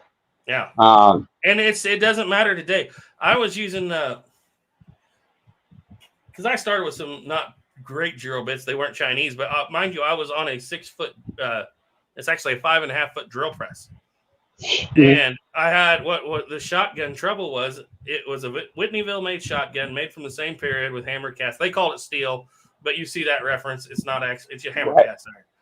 And the nipples had been beat down flat, right? Mm-hmm. So my goal was to drill through the nipples with slightly smaller than 1/4 inch, and then retap them for a 1/4 by 28 modern thread, because obviously I was probably never going to find that thread of nipple that they had in there. And so I could drill through that nipple just fine. But as soon as the edge of that bit hit the edge of that thread, even just a little bit, so it's almost like a pilot hole in the middle to begin with, I would chew it up. So then I went and I got you're going to have to help me because I can't remember. I'm not the tool guy. The second bit, I remember I called you about the second set of bits. I got carbide in mills? Well, yeah, just the carbide. But we went from that, and I went through, I got the nicest set of American bits I could find. Can't remember what they're called right now. Chewed them up, burn them up. I was using lubrication on there. Everything was the way it should have been done. I could not drill it. And so you finally told me to get a bunch of cheap ceramic bits. No, yeah. Ceramic, and you can also go to the stuff you use to drill out glass. Yeah. You can use that when it's really hard, and you can also use like diamond burrs. Yeah, so you were and I tried the diamond burrs and couldn't grind it in there very well. And it takes forever. I got 20 of the exact same size of ceramic bit, and I would just start burning, and it would cut for 2 seconds and then just burn the tip off the thing. But like I said, I had 20 of them, and I used all 20 to get through both of those nipples on that gun. I have never drilled anything. I've drilled stainless steel that was easier to drill than that stuff. So, you know what? My 49 pocket did something very, very similar to that in the video I did where I was drilling nipples out on my lathe or my mill. If you look, I talk about it because I ended up wasting like 2 carbide end mills, which these are not cheap. A carbide end mill because I had the same problem. I could drill like most of them, but I got to one. Nope, wouldn't do nothing. I mean, I would pull it out, then resharpen the bit, put it back in, nothing. So I was like, okay, then I want to go to some carbide bits I have. Nothing. And I even went to a carbide end mill, and that was the only thing that actually kind of worked, but it ruined 2 carbide end mills. Yeah, that's crazy how, and I think we all can agree that that's probably the biggest detriment to the walkers was they got brittle because they were just too hard. That's exactly what happened. I think that the steel was just not proper in the cylinder. It was not made to high enough quality. Yeah, it gripes me to no end when I'll read these articles on the walker and people will be like, these are made out of cast iron. And I'm like, excuse me, this is not your mama's skillet, okay? No, it's not. It's very different animal. It's cast, yes, and it is iron, but it's work hardened. Yeah, basically it's a forged iron. It's a forged wrought iron, basically, and that's technically all it is. That can have its hammer it until it's not quite like glass, like you said, and it's brittle, but it's so hammered that I've never done. And I've dealt with all kinds of steels. I've dealt with iron. That makes it denser. It's pushing all the molecules closer, making it denser when they hammer it in. And it also can make the grain go in one direction. Their idea was the more you harden it, I think they had in their mind that the more they hardened it, the tougher it would be. And it would be a few years before they figured out that's not the best way to do things. That wouldn't shock me, but I think they did know that, I'm sure they knew that once you got to a certain spot, it's too brittle. It's like glass. You could drop the stupid thing and it'd break. Yeah. But I really do think that their idea was, at a certain extent, it's really hard. So like it's really hard wearing, you can barely drill it. But at the same time, once you get to that point, if the carbide, because what ends up happening, there's crystals on the inside. And like carbide, like I mentioned, all that is also basically an alloy that forms very small crystals inside, and they can actually make it cure that. But yeah, it's just not, depending on what they get, where it's at, it can make it fragile to the point you could easily crack it or break it. Okay. Okay, so let's get through a few comments here before we move on to the next ones. Jesse Enos says, we'll give a short answer here as we can and move on, but he says, have either of you had experience making percussion caps? Me, no. Some guy I know did. No, I have. It's definitely doable, but the way I see it is, if I can buy caps, I'll much prefer buying caps. It's not because they're not reliable. The other ones, they're a little bit bigger, they're a little bit more clumsier to use when you make them yourself, but they're extremely time consuming to make. Mm-hmm. So, like, imagine reloading without a really good press, like one at a time. You're like, wow, it took me way longer than I thought to just reload 50 rounds. Mm-hmm. It probably take you exact same amount of time to make 50 caps. I mean, it is not a very fast thing to do. So that's what I you was can like, do it. It's just very time consuming. If I want to shoot caps, it's like I would shoot up what it would take me 3 days to make in 2 hours. Yeah. Oh yeah. It does not take long to shoot up what you make. And you can also, like, if you ever get to the point you need to make them, you can actually, just as a thing, if we ever get to that point in society, who knows where, and I hope it never happens, but you know the little plastic caps you have for your, like as a kid, you had on your cap guns? Mm-hmm. The little pop. So people use the inside of those to make their own caps, but you can actually use those plastic ones on the end of the gun. If you stick two or three of the little insides of one into one little plastic cap, it'll actually fit on the nipple of a cap and ball. And it works. I've tried it. It works. It's not the greatest, but it works if you absolutely have to. Best thing I think would be to have about 10,000 Remington number 11s from somewhere on hand. Remington number 10. That's always preferable. Yeah. Okay. Jay Wheeler's in. Hi, Jay. He said, what's up? Hey, buddy. Louisiana Gray said Snapper does have an answer for that. Yes, talking about the caps. I don't think they work good on revolvers, but good for single-shot rifles. Yeah, and I've just found I like four-wing musket caps on the long guns where you can be used. They're easier to handle. I enjoy using them. I would love to upgrade my double-barreled shotgun to four-wing musket caps. It's kind of nice. You just got to watch where your arms are because they do tend to spray more fire. Yeah. Franklin Horse said, "I've never been thrown by a moose." Well, ain't never. What is it? A moose never rode that never been through or never been rode, and a cowboy never lived. That ain't. I'm all messed up there. Hey. It's never too late for never. I'm just saying, there are moose out there. If you want to ride a moose, brother, go do it. Yep, and Jesse Ennis said, I don't like the way the ramrod falls every shot on the walker, too. And that was historical. That happened. They tied it up with a piece of leather. Matter of fact, I did it. The Best Madness said, funny because Garrett's video on that has made me want to buy a walker on top of 3 or 4 movies. Yeah. Well, it's not that I hate the walker. It's just that I feel that it's overblown in its place in Colt history because that's all anybody wants to talk about. And it's super cool because it's super big and it's a cool gun. It is, and it's very powerful. Not as powerful as a 45 Colt, 40 grains, and 7.5-inch barrel, but it's very powerful.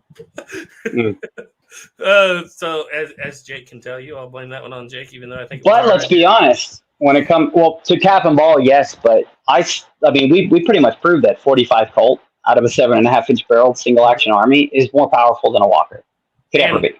And it's very possible that the Adams Beaumont Dragoon 50 cal, and I haven't tested it. If the Zaris Taylor is out there, if you're watching, I'd love to know just how many grains that thing can possibly hold, because it's a 50 that would be kind of neat. Yeah, I would love to know, but I think it can outpower it, but I couldn't tell you. Everybody says it has a shorter cylinder. Yes, but it has bigger cylinder holes. Makes a big difference. 5 calibers makes a big difference in powder capacity. So, no, I don't hate the Walker. I have a second gen myself. I like the history of it and everything. I love mine. I absolutely love mine. It's a cool gun. Especially if you put a stock on it. When it comes to especially like reenacting in the 1840s and 50s and 60s, it's like I would much rather see a Dragoon, or even in movies. I would much rather see, and you don't ever see Dragoons. And no, you always see a Walker. I mean, I went and watched that. Now, if you're making a movie about 1 or 2 battles, in Mexican-American War, but that would be cool. And if it was about like the first Texas Rangers and they had a movie about that, like at that time getting their Walker, that would be a really cool movie. And I will forgive Lonesome Dove because that story is about a couple of ex-Texas Rangers who obviously walked away with the Walker. I would completely agree. That's probably the only movie where it's actually plausible that the characters would actually have a walker. Josie Wales having a brace of walkers in Missouri in the Civil War and post-Civil War would be, and it's possible, but it would be a rare thing indeed. It would be extremely rare. And then at the same time, like, I think it would have been really dumb at that time, personally, because, I mean, you don't need a walker to engage a person. I mean, at 1860 Army would do the same thing, and you could really much faster point, click, shoot, everything. It wouldn't look as cool. Yeah, it wouldn't look as cool. So much cooler when he pulls out these freaking massive, I feel like if they made, I do not want them to make it today because they would ruin it. But if they did, that's the one thing I would like to see is him have third model Dragoons. Yeah. Because it would be more common. Let's see. But yeah, no hate for the walker. Just I would like to see more. Historically speaking, it just wasn't as significant as everybody makes it. And it's kind of funny too, because when you look even into the books, the walker does have they always like to. I think it's just because that era when they started to really understand what the walker did and was, and there is a huge meaning for being so big and also being what sparked Colt to come back to life. Mm-hmm. But it gave that initial spark. It did not light that fire to keep that fire going. Yep. That was the 49 pocket and the Dragoon. The main thing that just fires me up is when people say, it's the most powerful gun. And it's got to the point where people are saying more powerful than the 44 Magnum. And I'm like, hold up, guys. Just a minute. More power than 50 BMG. That's the next thing I expect them to say. I'm sure. And we've told Jake this too. There's certain people out there in the historic community that are the CULT of Walker. Oh yeah, When we talk about the Walker side, there is the Colt Walker, and then there's the CULT Walker. Yeah, and when Jake made that video where he proved that was funny that the civilian 40 grain load for the single action army with a 7.5 inch barrel was more powerful than anything he could get in that Walker, mostly because cartridges because you can't load a heavy conical, you have to have a really light round ball. If you want to load a heavy conical, you're back down to 40 grains. And once you do that, you're losing pressure out the back because it's a cap and ball instead of a cartridge. And your primer also gives an extra bit of oomph to that pressure as well. So it was quite a big difference between the two. I just remember when he sent me, I think he sent me that video before he released it. And I think he sent it to both of us. Remember that? And all I did was I texted him. I said, batten down the hatches because the storm is coming. And it was no joke. There were people that were mad, like so mad. And they couldn't prove that.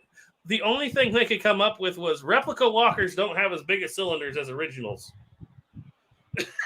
I'm like, how do you know that? You're just literally saying that. You don't have any proof. Most of you have never handled an original Colt. You handled them. I can tell you that I've handled 3 original walkers. And I got to really get a good look at the one that I almost bought too, back in the day. I do not see any difference at all. I mean, look at your Colt Dragoon. The only way it could be different is if the chambers are bigger, and they're not.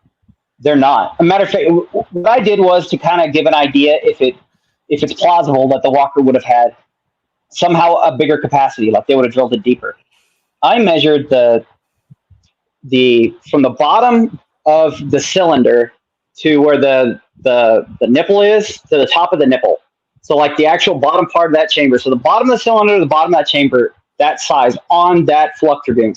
And by the way, for some people, they might not know this. It's made, but that Fluck Dragoon is so early that it's.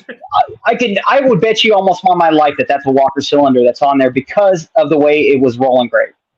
The only ones I've ever seen that are roll engraved like that are Fluck Dragoons that were made with Walker cylinders, and that is engraved to where the scene is still where it would be if it was a Walker cylinder. Mm-hmm. The scene hadn't moved over a little bit to actually line it up perfectly for when the cylinder was cut down to the Dragoon length. Mm-hmm. And measuring the bottom of that to the top of the actual, so the very bottom of the gear is to like off the table with a mic, measuring from there to the very bottom of the chamber. And I want to say it was a couple I want to say it was probably less than 20 thousandths from the replica. And guess It was so close. You're talking. The Colt second gen was the exact same size, and the Uberti was the exact same size too. And so, guess what? They didn't hold more then. Yeah, they do. And now. when we measured. I even measured with the Walker, the replica Walker here. I mean, it was so close to the distance from the bottom of the chamber to the very bottom of the cylinder, which would all be the same. Because I mean, that is a real measurement for how much capacity that cylinder would have had. Because you know the length. It's easy to know the length. The full length. We just need to know, because if the other one has shimmer, that means they're drilled in deeper. That's the only way it could have a bigger cylinder. And they're not. They're just not. They're the same size as the replicas are. They're close enough that there's not enough difference to make a difference. Exactly. And not even enough to make 2 grains worth of difference. And in black powder, I don't think you could have gotten 2 to 3 more grains of powder in it if you tried. But let's go through a few more of these comments. Arm for You said, "Evening, folks. Hi. Hey, we were just talking about you. Got a video on reloading 2520 WCF. Well, that's cool. So whoever was looking for that, check that out. Yeah. Jay and RJ Arms and Ammo said the M1 carbine is the horse pistol of the truck. That is no lie. That is actually very true. I like that you put it that way.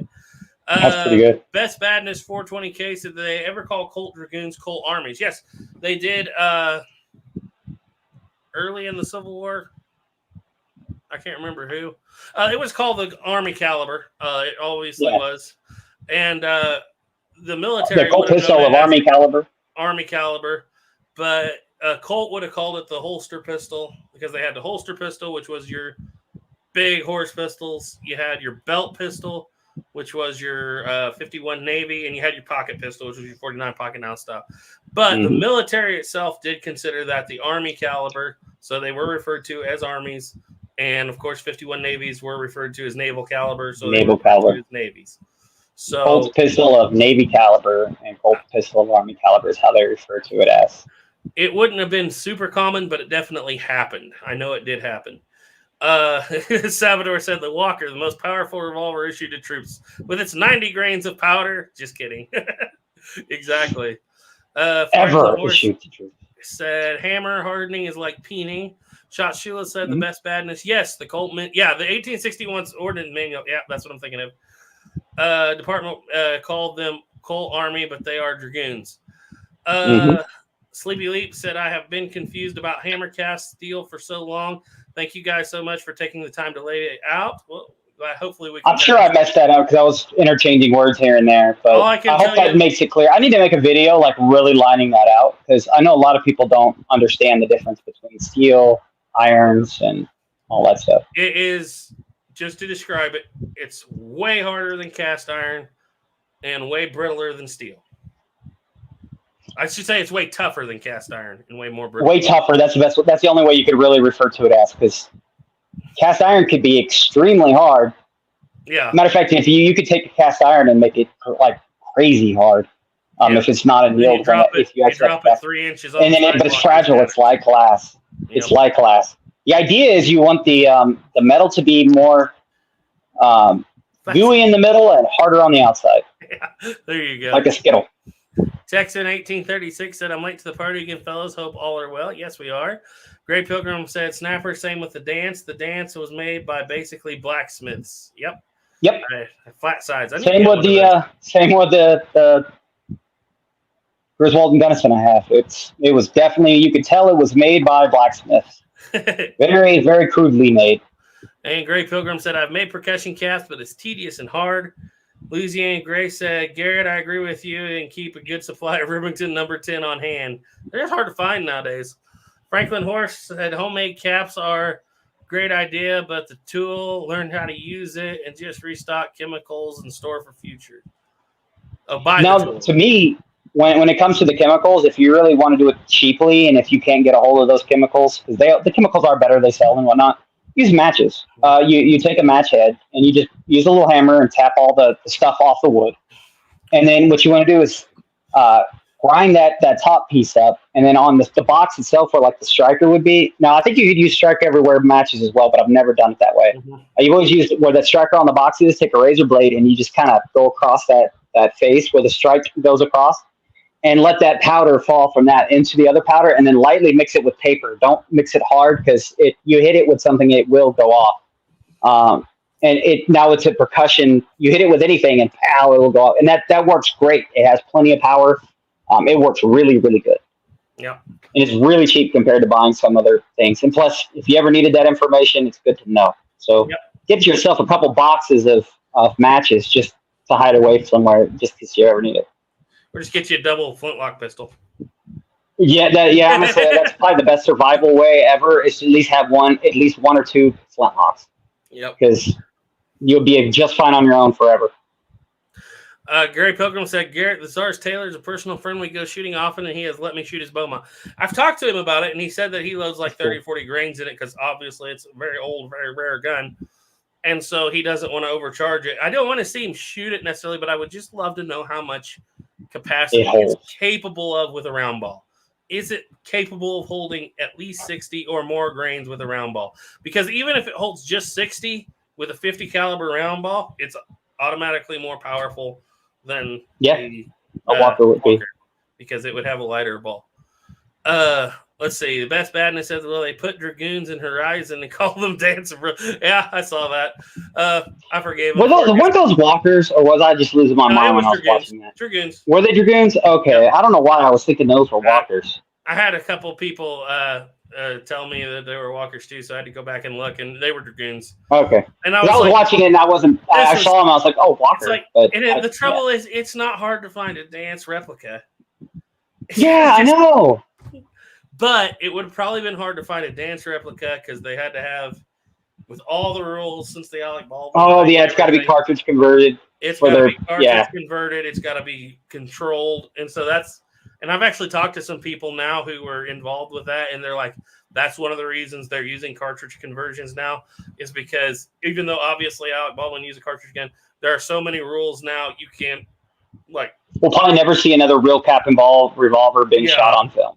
Because it's unreliable to make blanks for them for. Understandable. Which sucks. Can you imagine what's so strange? Can't you at least just shoot it with that though? I would even like to see the rubber gun look like a cap and ball revolver. Yeah.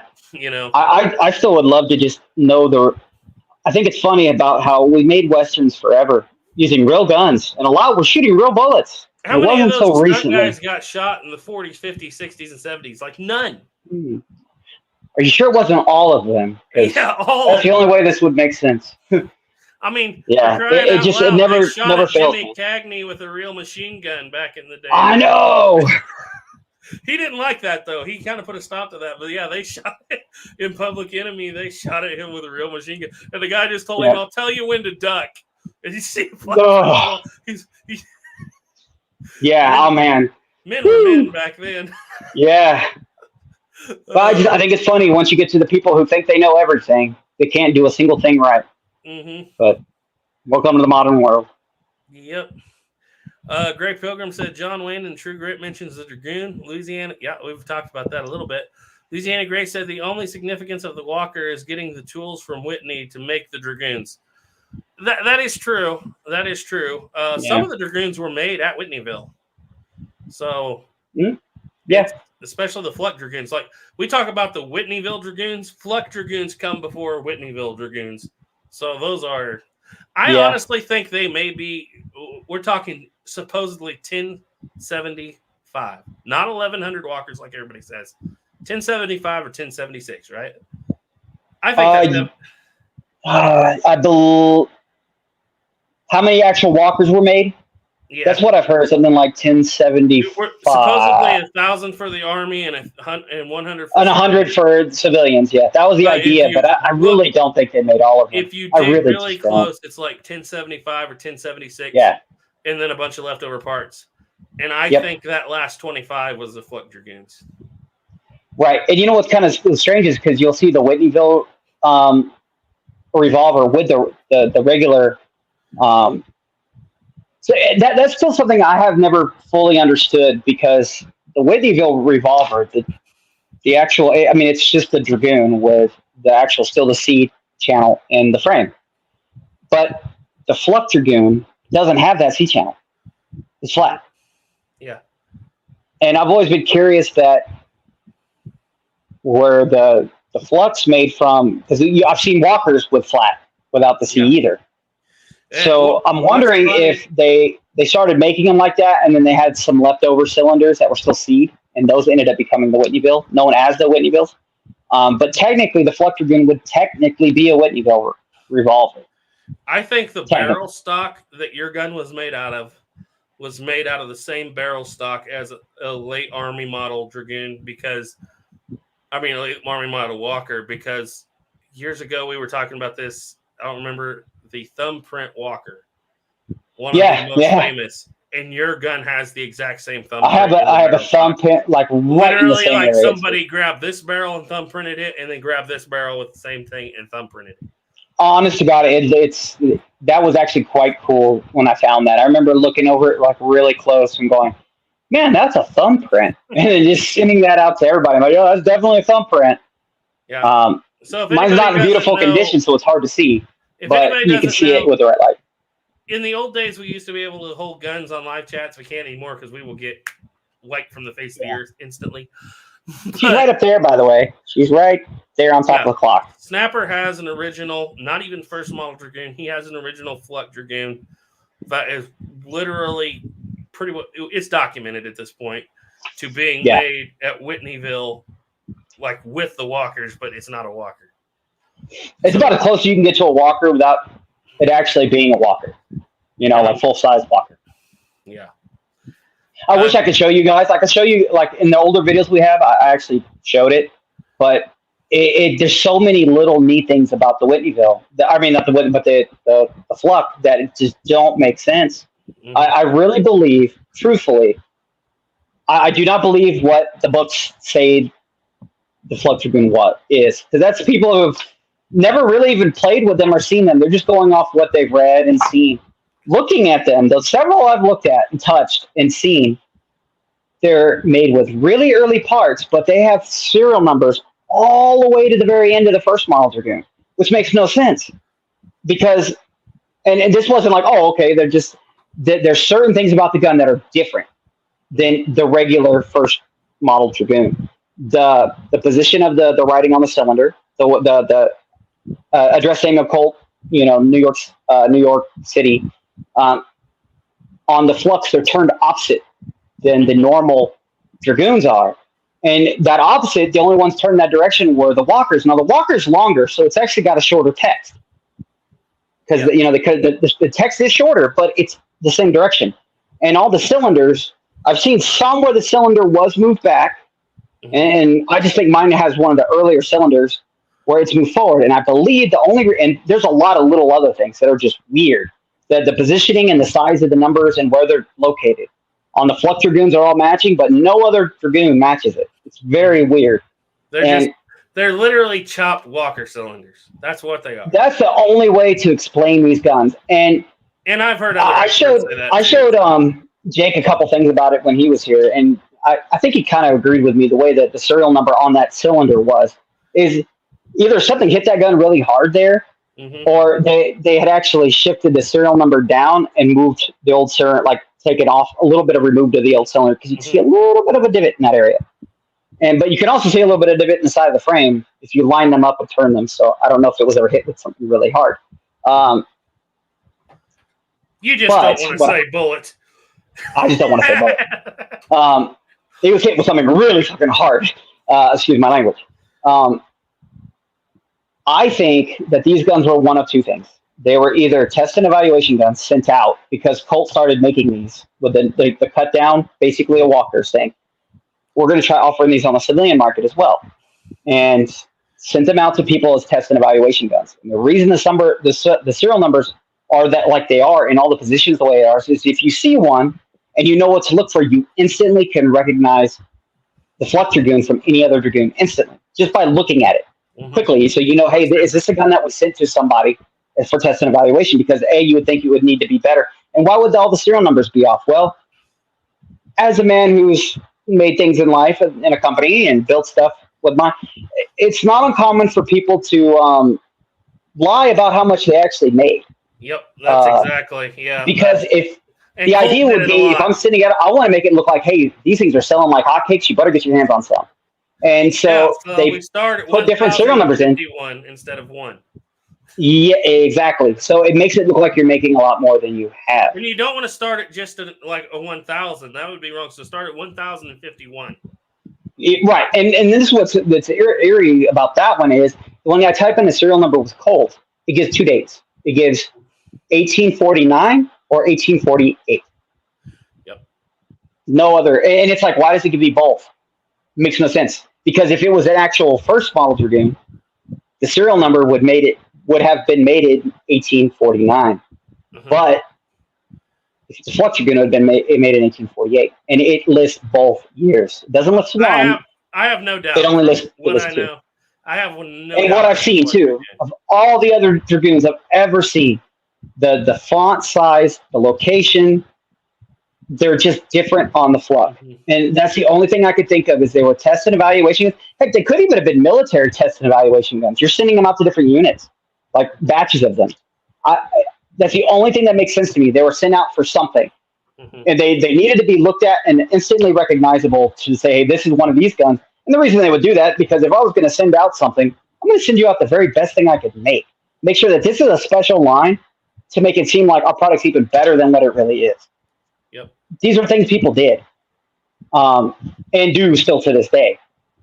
So that's why if you're ever somebody who looks at stuff, buys stuff, and you're famous, you'll want to order it without your name attached to it or your channel attached to it or whatever, because then you know you're actually getting the real product instead of something that was tailor-made for you or to review. And that's just because it's practice. It's been a practice forever. Best Bad It's the only thing that makes sense. has a comment here that I never thought of, but it's very true. He said, if anything, modern repro walkers would have bigger cylinders, and that's not a lie. Yeah, they would. Never exactly. seen a repo with a smaller, always bigger cylinders. They want a And little if more meat on them.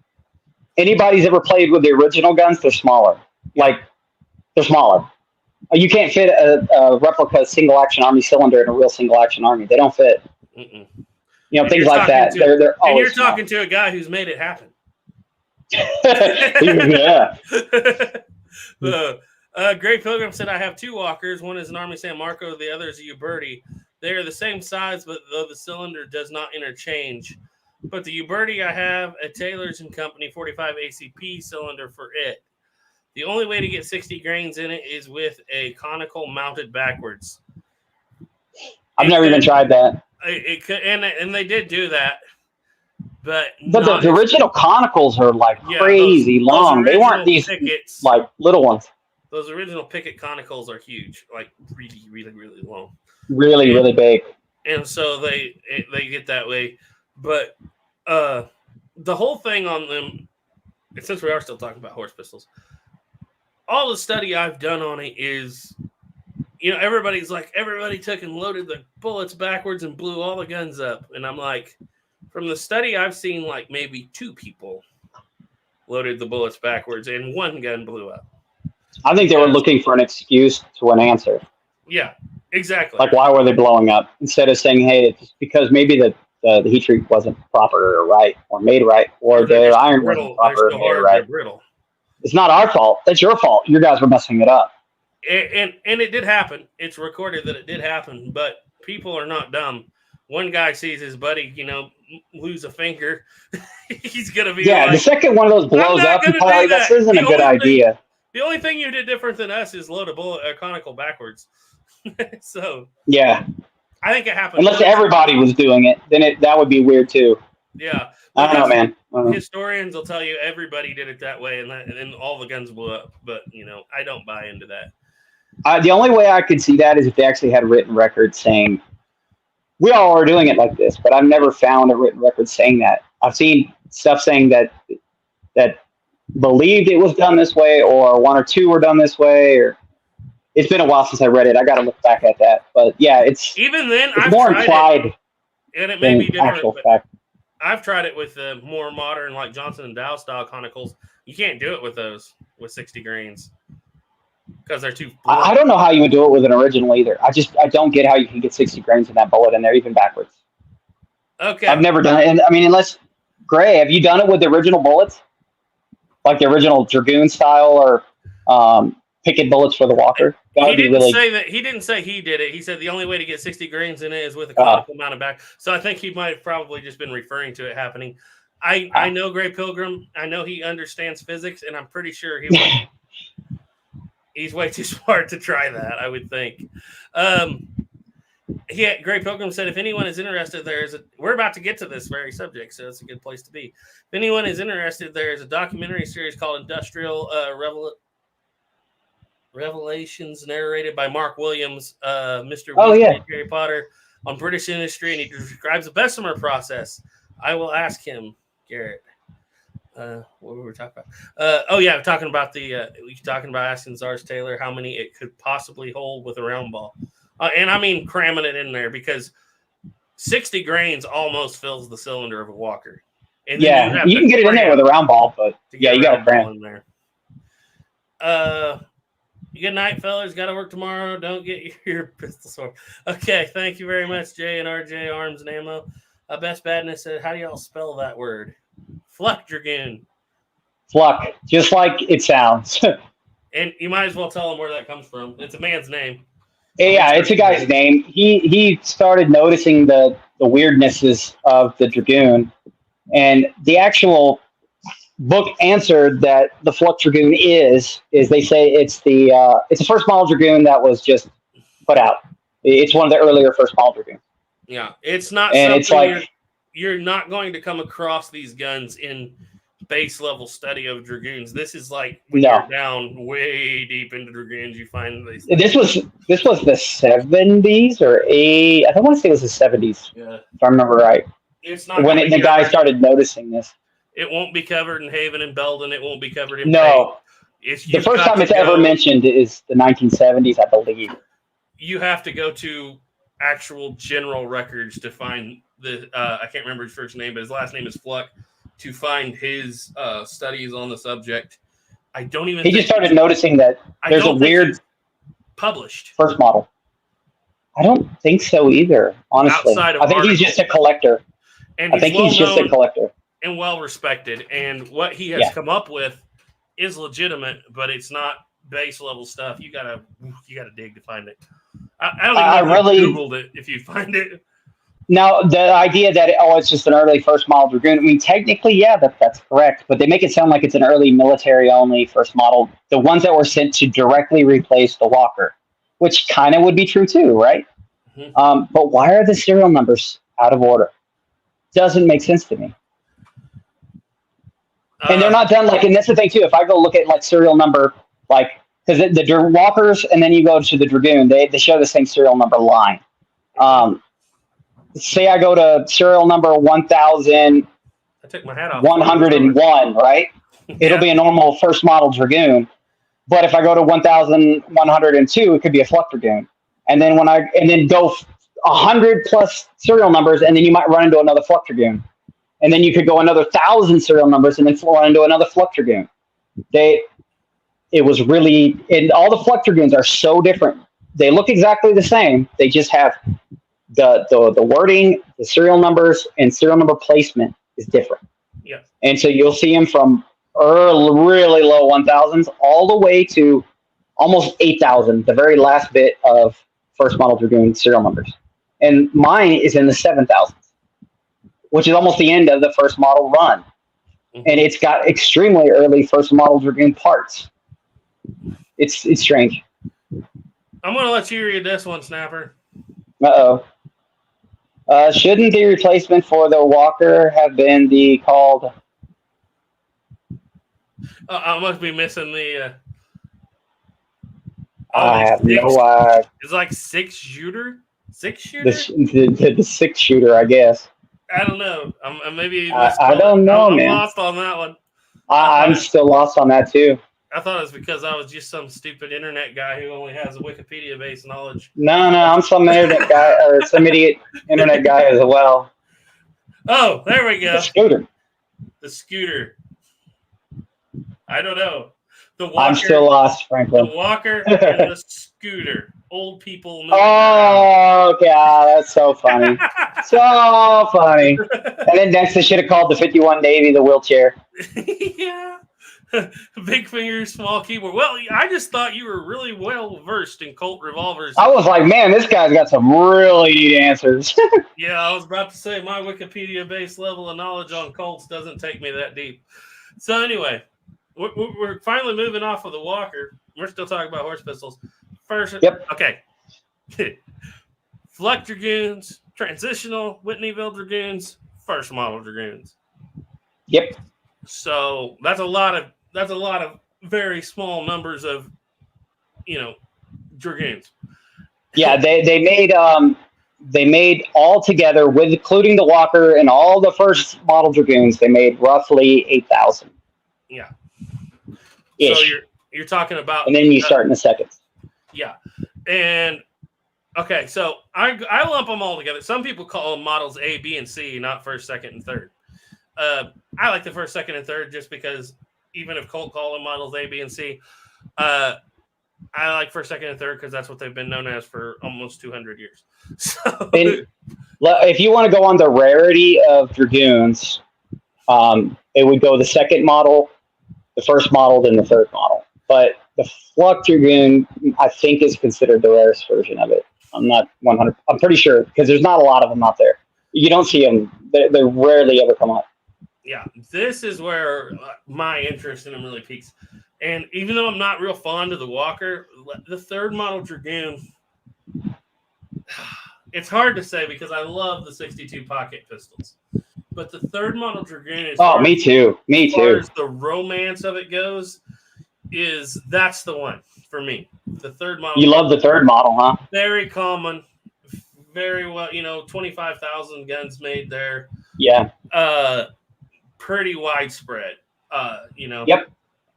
Costing that gun cost you over $100 in the gold field in the 1850s. Yeah. And so, and it just, it's so well noted. And I can't remember his name. And they're probably the only Dragoon that's reasonably attainable. Yeah. But you're still going to be at the price of a really nice used car. Yeah. Now. But it's obtainable. It really is obtainable. I do like squareback trigger guards, don't get me wrong. But historically, that is the gun. That is the gun you're going to see. Oh, yeah. Everywhere. That is the gun that is the real horse pistol. That's the one you would have seen in the Civil War and like 99% of the time. And I'm not talking about, obviously, the 51 Navy and 49 pocket model. There are way more of those. But when we're talking about late fur traders, buffalo hunters, gold miners, men out west living with this gun and trusting a revolver to keep them alive. Wild Bill Hickok, those You're kind of going to men. see 51 Navies, obviously, too. They're really, really popular. But the romance of that as a buffalo hunting gun, which it's a little bit out there that, that wouldn't be my first go-to in any way, shape, or form. But the romance of that third model Dragoon makes it, as far not using, just history-wise, nowadays probably my favorite. It used to be 51 Navy. Nowadays, I like to be a little more, what do they call it, hipster? Yeah. With the third model. You know what, though? I honestly believe, to me, the gun is really big, right? But the way the gun, the parts on the gun, its proportions.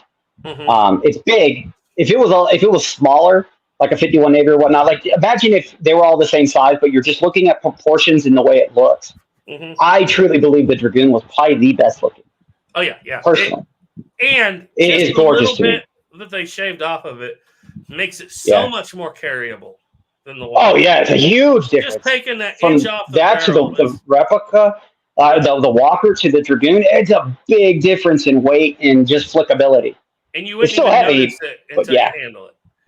Yeah, it's quite a bit more than what they shaved off the gun feels like. So obviously, I like the first models and everything that you have going on, but I really feel like to be normal, usual, general, nug, whatever you call it, in reenactment or whatever, I like the roller bearings. Much better design.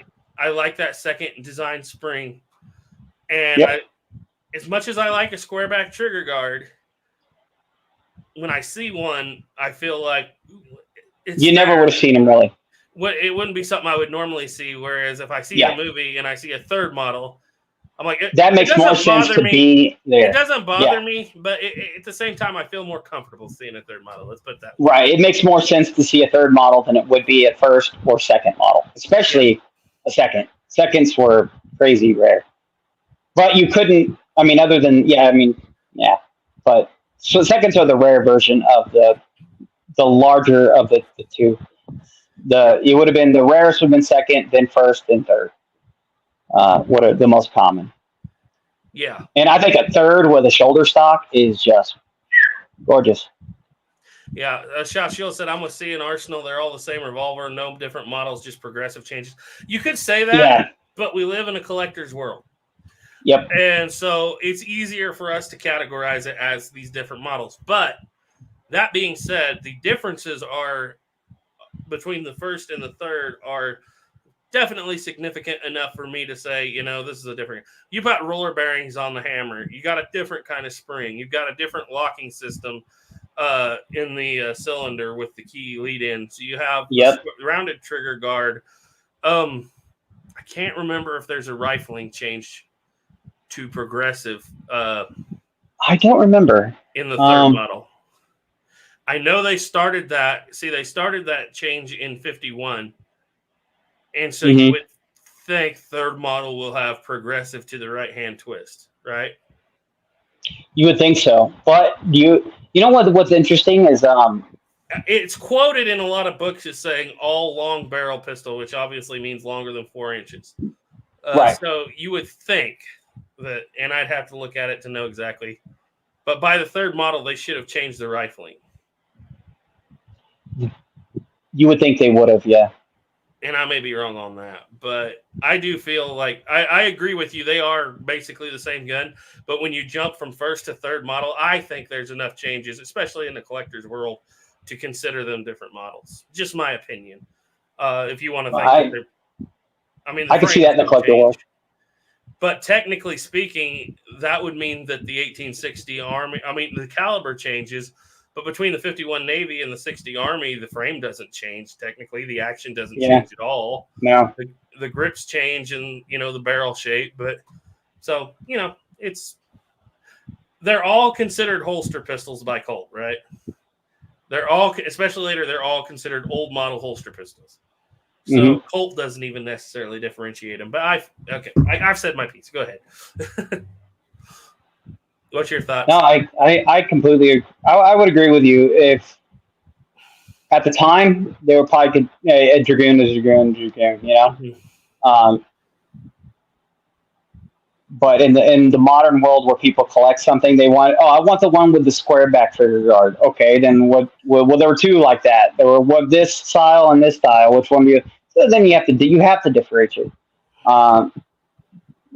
Yeah, even just like the if you want to go back even a little bit further on when you started doing cartridge conversions, you had the different style of cartridge conversions. We had to separate those as collectors too. It's the same gun. All it is a cartridge converted. It's probably even the same case. It's just how they did it was different. Yeah. So you would have to separate those as a different model as well. I agree with you there, Shot Sheila. 51 to 60, the caliber makes a big difference, but bear in mind the first 51 Navies that they made that they never sold were 40 caliber. Yeah. And they were still called Navy. So, right there. They didn't sell them though, so they're not for commercial guns. Yeah, they're only experimental. Yeah. But I so need to make a replica of one of those. I think it'd be so fun to have. As a collector, I cannot logistically look at the first model Dragoon and then look at the third model Dragoon and say that these are, there's changes in the 51 Navy itself has a lot of changes, including square back to round trigger guards. Yes. I think that, but minus the square back system, the hammer system, the different style grip, because some first models do have the dish. I think there's enough there to consider it a different model, in my opinion. The main thing to me is the difference between the locking mechanism. Going from the oval to the actual triangle, rectangular, rectangular cutouts. Yeah. That is a really big change. From no lead ends to lead ends. And that's a massive the change. loading lever in the does lockwork. change too, and I have to remember Yes, between 1 and 2 and 3. I think it's between 2 to 3. I think the later 3s are a little bit different. Yeah, it's a Between thing the that two. I can look at a first model. I can't. First and second models should just be the same gun. Okay. There's not that much change. Well, that is a lockwork difference. So I mean, that is a major internal difference. Yeah. The lockwork. I should have said second and third models should be the same. It's just the trigger guard change. Honestly, yeah, all it is the trigger guard. That's it. That's all it changed on the second to third. It was just the trigger guard. I feel like I can look at it, and if I can see something different, it's a different model, in my opinion. Internally, the first and second and third are all. I mean, the first and the second and third are they're different, but externally, the second and third are different. So, yeah. It's all up to interpretation, I guess. Yep. And I mean, I guess it doesn't really matter either. But I think in the overall thing, it's a big gun that's about the same size, same weight, and shoots the same size bullet. Yeah. So. Very much so. Okay. Let's see. Dragoon proportionally looks stubby to me. Best badness. And you can have that opinion, but it's way more carryable. I grew up with my dad had a mural of Colt, and it was above my bed. And it had. Is that the one that's in his videos now? When he talks, it's in the background. Yeah, it's so cool. Tricked out and engraved in a mirror with Colt standing behind it. And I grew up with that over my bed. And so that, to me, is the look that I like with a revolver. I know if you're used to seeing Walkers and other guns, it does look stubby. But to me, it looks better because that's what I grew up with. You know what's weird is I grew up with more kind of modern guns idea of revolvers. And so when I started seeing the 7.5 inch, like a 51 Navy or 1860 Army or Walker, all that, to me, the barrels look too long. The gun looks too long. It took me a while to actually think that, oh, yeah, no, that actually kind of, and it grows on you. At first, I thought, I only like the really short barrels because it looks what I've always normalized, a gun. Now I'm more of a long barrel kind of guy, personally. But, no, I guess it's just really the way you interpret and see things. I personally think the proportions, because it's big and the length of the barrel actually makes it look like a little bit shorter of a barrel gun, even though it's not. I love the proportions of the Dragoon. I like the proportions, but I can see how other people wouldn't. I could definitely understand why other people wouldn't. Holiday. When I still think it's funny is the first time you ever see one in person in real life, replica or not. You're never expecting the gun to be that big, ever. Yeah, everybody's like, oh, it's a really big gun. I still remember the very first time I ever saw a replica Walker, or I think it was a Dragoon, actually. I remember just being blown away. I was like, dude, that's like a soda can for a cylinder. Like, that thing is huge. But back to that thing of the different models, I could be prejudiced because I'm a trapdoor guy, and I like to see all 15 different variations of trapdoors too, even though they're not very big changes. So, you know what? That's the trouble. That's the trouble. And Shot Shield has a point. To the average person, that's the same gun all the way through. And we get pretty nitpicky, don't we? As collectors, as historians, as anyway, this is this and this. And he has a point. At some point, I think that's very true. We should consider, it's a Dragoon. As much as I just said that back in the day, they would have called a Walker a Dragoon. They'd have called a third model a Dragoon, same as the first model. And when you put yourself in that mind frame, in that state of mind, yes, he's absolutely right. If I'm reenacting historical interpretation, Garrett, right now, that's things you have to think about because you're like, wait a minute, I wouldn't call that a third model Dragoon. I would call that Colt's Dragoon. So right. I'm going to give you that one. It makes sense. It's just so. It makes sense. It makes everything in my being says these are different guns. Right. Well, I think you can see it as one way as a normal, general person's perspective, and then the other as being a student of and a fan of the firearms themselves, wanting the deeper knowledge. Then you can see it on both sides. I can see it on each way. Yeah. It's an interesting discussion to have. I'm kind of glad he brought that up. Let's see. Snapper or Louisiana Gray says Snapper, your Fluck Dragoon has oval stops, right? Yep, just like a Walker. Okay. The best badness said after they're actually more circular than oval. They're almost completely round. They're just a little bit like if you look at a replica Walker today, Mhm. it doesn't look like that. That is too long, too oval. Yeah. It's much more rounded Yeah. than more circular, but tiny bit oval. They 'Cause, make the replicas that way because even original Walkers, they knock Yeah. out of time. Like and original Dragoons, they can go out of time so quick because you don't have that lead in at all. So they oval Right, a little bit and more. the reason they started going a little bit more oval on the guns, and my gun had this done to it. Like the very, very early Walkers and stuff, or the Walker and the early first model Dragoons, they're oval, but they're mostly circular. They extended that a little bit because then it makes it in the field. You can actually swap out to a third model Dragoon's bolt, and it work in the gun. And that's why they did that. They started opening them up a little bit. And that's another way to tell like if the gun was used for longer, because you'll run into first model Dragoons like mine that does not have the old school spring. It actually has a leaf spring that was modified later on. It was crudely done, and you can still. I still have the hole for where the. If you ever taken a Walker apart, you'll see that little clip that comes out that you'd clip the spring on. There's a hole there, a steel hole you'll see through the brass. There's a hole there for mine, where that steel piece would have been. They popped that thing out, and they all they did was drill a hole and put a screw in a flat spring and put that in there, and yeah. Let's see. Best Badness 420K said after being used to seeing single action armies in 1892s in every John Wayne movie, seeing a long barrel cap and ball revolver was pretty refreshing. I will give you that 100%. Shot said, Garrett, did you see the picture of Hadzer cartridges I sent you today? No, I haven't. I have not sat down at this computer to check my email in 10 days or so. So I got a backlog. And I know that a lot of that stuff, I got some stuff from Doug Dukes and everybody else, and I probably have this huge backlog of stuff about the 1868 that's not going to make it into the first video. So that's why I said I'm going to have to sit down and make a prologue video to that because there's still stuff coming in. But yeah, no, I have not seen that, and I will look it up as soon as I get a chance here when I get done. Like I said, I haven't opened my email in quite a while, so need to do that. So now that we've gone through to the third model, we talked about that some. and we talked about it some. They were doing stocks on, I believe, even the first models, adding stocks, and you could get them in, that kind of configuration. Now, here's my question. Go ahead. I was about to say on the stocks, the military ordered the stocks in 1858, so it's going to be the most common on third Would be model. this third model, yes. Yeah. Actually, I don't think they would have put any stocks on the first model. I don't think so. I have no notches or anything. Any notches. Yeah, there's no notches, nothing like that it for it. requires a 4-screw system.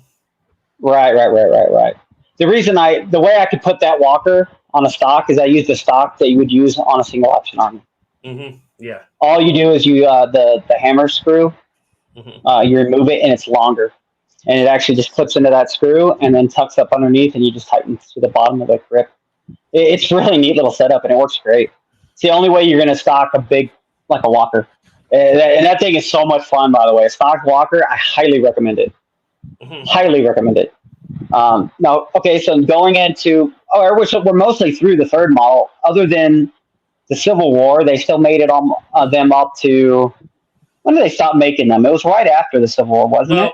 They technically made them up to the fire.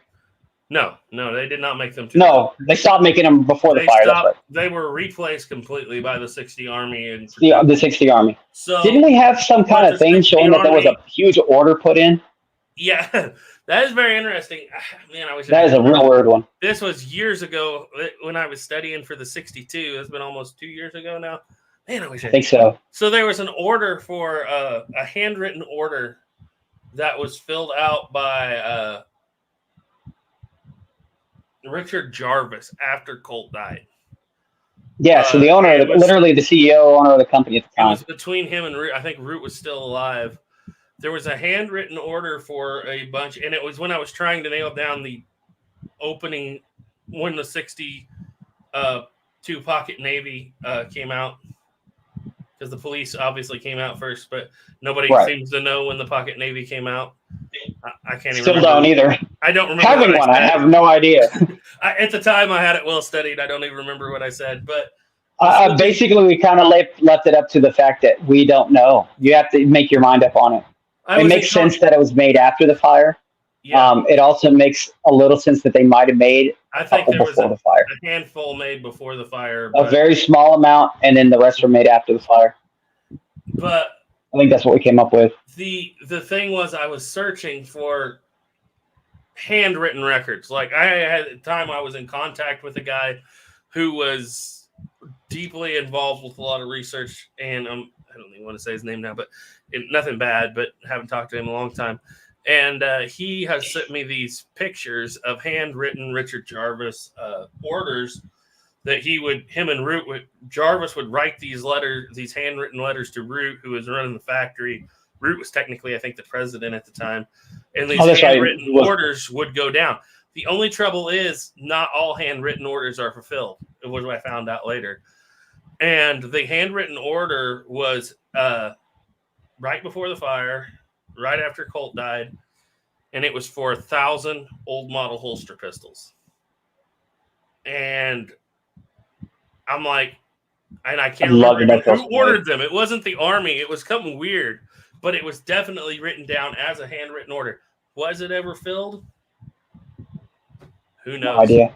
But an 1863 old model holster pistol would have been so cool to find. Oh, you telling me? Could you imagine how cool that would be to see a Dragoon made in the 1860s, later 1860s, mid 1860s, before the fire? Yeah. After Colt died, before the fire, that would have been insane. And I'm very hesitant to say exactly what it said because that was I don't remember it. Exchange between us years ago, and I don't think I even have it anymore. I don't remember exactly because I remember we knew who ordered it. I just don't. Was it a militia company or a security company or a training company? No. I think it was a state militia, but I can't remember. It might have been. I cannot remember. I can't remember either, man. But I remember going, "Hey, that's interesting." Why would you do that when the 60 Army is available? Maybe they just felt like they couldn't get them. I don't know. I don't either. It was such a bizarre thing to see, but I'm pretty sure I have to go back. I haven't studied it in so long, but I think 1860 was the last time they made the third model. And when they were testing out the 60 Army, they first tested it with the Navy grips. Obviously, they actually tested, basically what was a 44 caliber 51 Navy, and it was actually in a drawing, as I recall, and it was Maynard, the guy who made the Maynard rifle, who was helping with the tape, Captain Maynard, and he was. And the long story was that they were happy it was the size of the Navy, but they had just bought several thousand stocks in 1858 for the old model Army pistol for the Dragoons. And so they told them, this is fine. We like how small it is. Put a grip on it that is the same length as the Dragoon so we can put our stocks on it. And that is why all the 1860s you see, even like the one I have, doesn't have the 4 screws, but it has the cutouts. Yep. And so all the stocks were all the grips were made to fit that Dragoon stock. That's the only reason the 1860 Army had that long grip. And that's also the reason why that long grip went away right after the 1860 Army. So interesting. So that brings us to the next point. Is the 1860 Army a holster pistol or a horse pistol? We skipped one because the 55 Root, as we've discussed, they attempted to make a horse pistol out of the Root. And the trouble was, I don't know if I have a picture of it in here. It was huge. It was huge. It was too big. It was bigger than the Walker. But it was. You'd think it would be in here. What is this? Confederate imitation? Oh yeah, it's Confederate imitation. I know that gun. I think it would have been in here somewhere. No, that's cases. Okay, this is the root revolver, and the root rifle is like right after it. Well, if we don't find the picture, that's fine. The root vampire special, yes. Good night, David W. So, you know, and it's interesting because do you consider the 60 Army a horse pistol? I don't. It's a belt pistol. Colt calls it a belt. I consider it as a belt pistol, but... And the whole reason it's available is because of, like Gray Pilgrim was talking about earlier, the Bessemer process. Colt starts getting that steel that's better steel. Oh, yeah. Steel that you can... Silver Spring steel. 300 with no times silver. Stronger. I'll never forget that advertisement. Colt advertised that the Silver Spring steel 300 times stronger than the old Army, and the tests that were done on it in the 90s proved it was 15% stronger, not even times. All it is a better, and there wasn't just a better silver. steel. It's just a more consistent steel that you can make a higher quality product to.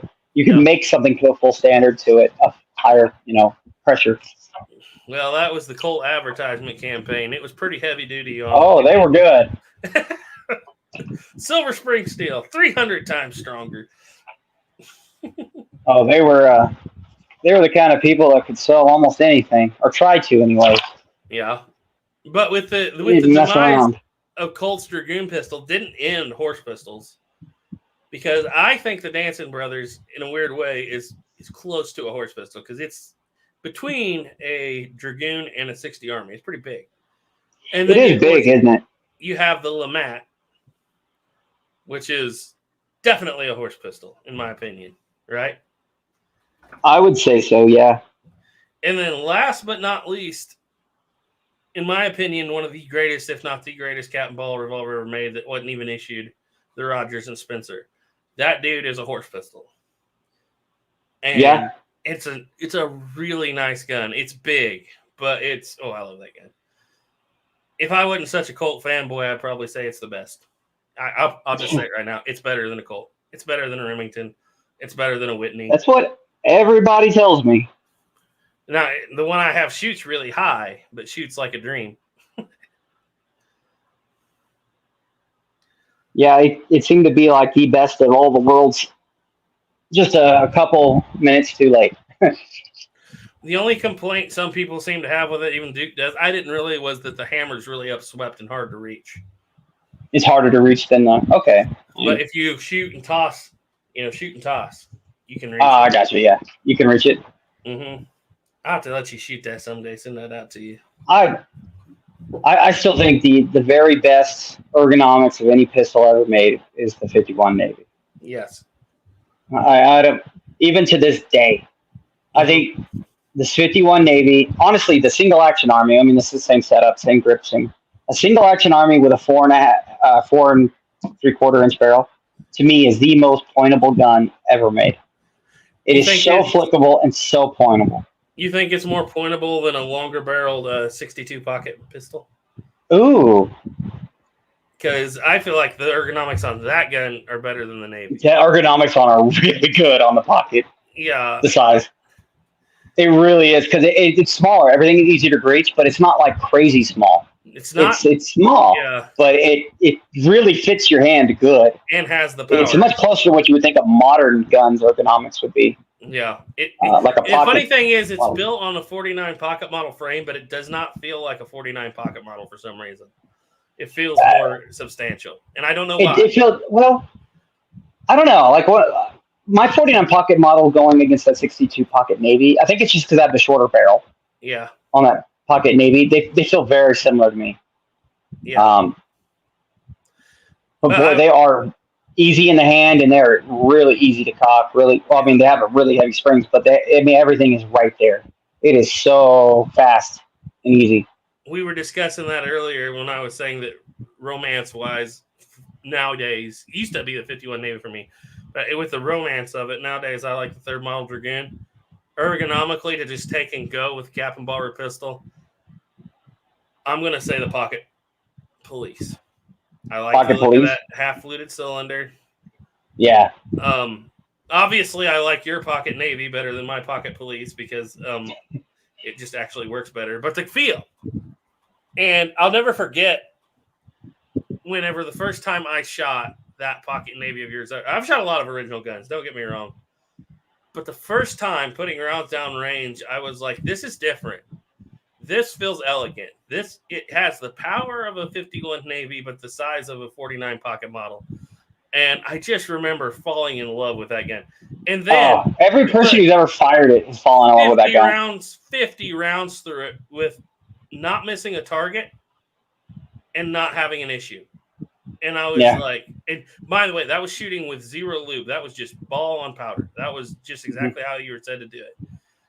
And I was like, that changed my mind right then and there. I was like, if this gun existed in 1851, the 51 Navy would be a footnote. Would have never been a thing. Yeah. Even if it has one less shot, it doesn't matter. I don't know. The gun is so carryable, so small, so easy to conceal. But yet so powerful. And when you put a little bit it holds the barrel, same. It holds the exact same amount of powder as a 51 Navy. Same exact chamber size. Even though they don't look the same size, it's the same size chamber. So, I mean, this thing is not... The only power you're going to get would be a longer barrel. It is not capacity lost on the pocket Navy, except for one shot. You can get a 6-inch barrel. Yeah, you can. And that I really like it with that 4 3/4. I think it's 4 3/4, 5-inch or whatever it is. I really like that size because it's so concealable. Yeah, and even if you're not concealing, you can just carry it on your butt. I don't know. I just love shooting that gun. That pocket, it's a sweetheart. Pocket police is. You know, a lot of people say the 60 Army is the pinnacle of Colt's cap and ball work. I think that the 62 pocket pistols are the pinnacle. I would say for like self-defense, if you wanted it for self-defense and a mod like how we do today, not an actual military fighting gun. Like I think that'd be a perfect general military fighting gun, or high-ranking officer military fighting gun. But like as an everyday person, I think that was probably the best cap and ball revolver ever made. And a lot of people obviously have 49s because they came first, but I literally feel like I always say it's because I have so many guns, historical guns and stuff. There's no such thing as a one gun for everything, right? No, yeah. But that's as close as you come. Yeah, you have the power of a real. Yeah, you have the real power of an actual service pistol and a civilian carry, and so and that was I can't sing the praises of that pistol enough. I'd like to get out and I would happily lose that one shot just because of how concealable that gun is. Mm-hmm. It's easy to carry, and guess what? You could carry 2 of them and not know it. Oh yeah, I could. Heck, you could probably put 5 or 6 of them on you if you really wanted to, and nobody would really even go to now. Like tell you could conceal it that well. They're that. Buddy Bill Anderson did it. That blew me away. That blew me away the first time I saw it because I had always thought he was carrying 6 because we always talk about the 6 pistols he carried. I always thought he was carrying like 6 51 Navies or 6 60 Army. No, he was carrying. And it makes more sense. Yeah, and that makes more sense. And you know what? That would have been plenty of power for what he was doing. And just getting a hold of them would have been interesting for him because it would have been. Oh yeah, that's a good question because those were not. He'd have had the pocket police, but those were not. Yeah, they were pocket police, not Navies, but I bet you that was one of those things when he came across people who had them, he took them. Yeah. Oh yeah. Definitely. Oh yeah. And I don't blame him. That would have been the gun I would have wanted to carry too. I would have had one of those on me at all times once those came out, and I would have seen it and used it. I would have had one of those on me for all the way until the cartridge era. Everyone talks about, the Missouri Bushwhackers carrying the 6 pistols, and for years I was always like, bet that was terrible to do. And then when you finally do the research and see what they are, you're like, oh. That would have been easy. That would have been really easy to do. Yeah. And you probably wouldn't even have known he would have had 6 on him either. He probably would have looked like he had 1, maybe 2. That's 30 shots. That's a lot of shots. That'll get you out of any situation back then. Yep, no kidding. Okay, let's see. Louisiana Gray. Okay, John's Life said, hello, all. Colt Thunderer was a beautiful piece of kit for its time. Yes, it was. Oh, I love my Thunder. Oh, I love that gun. I love the Thunderer that was almost yours. Oh, your brother. But I'll never forget it. yeah, those are really nice. That matter of fact, that believe it or not, I would say 100% without a doubt.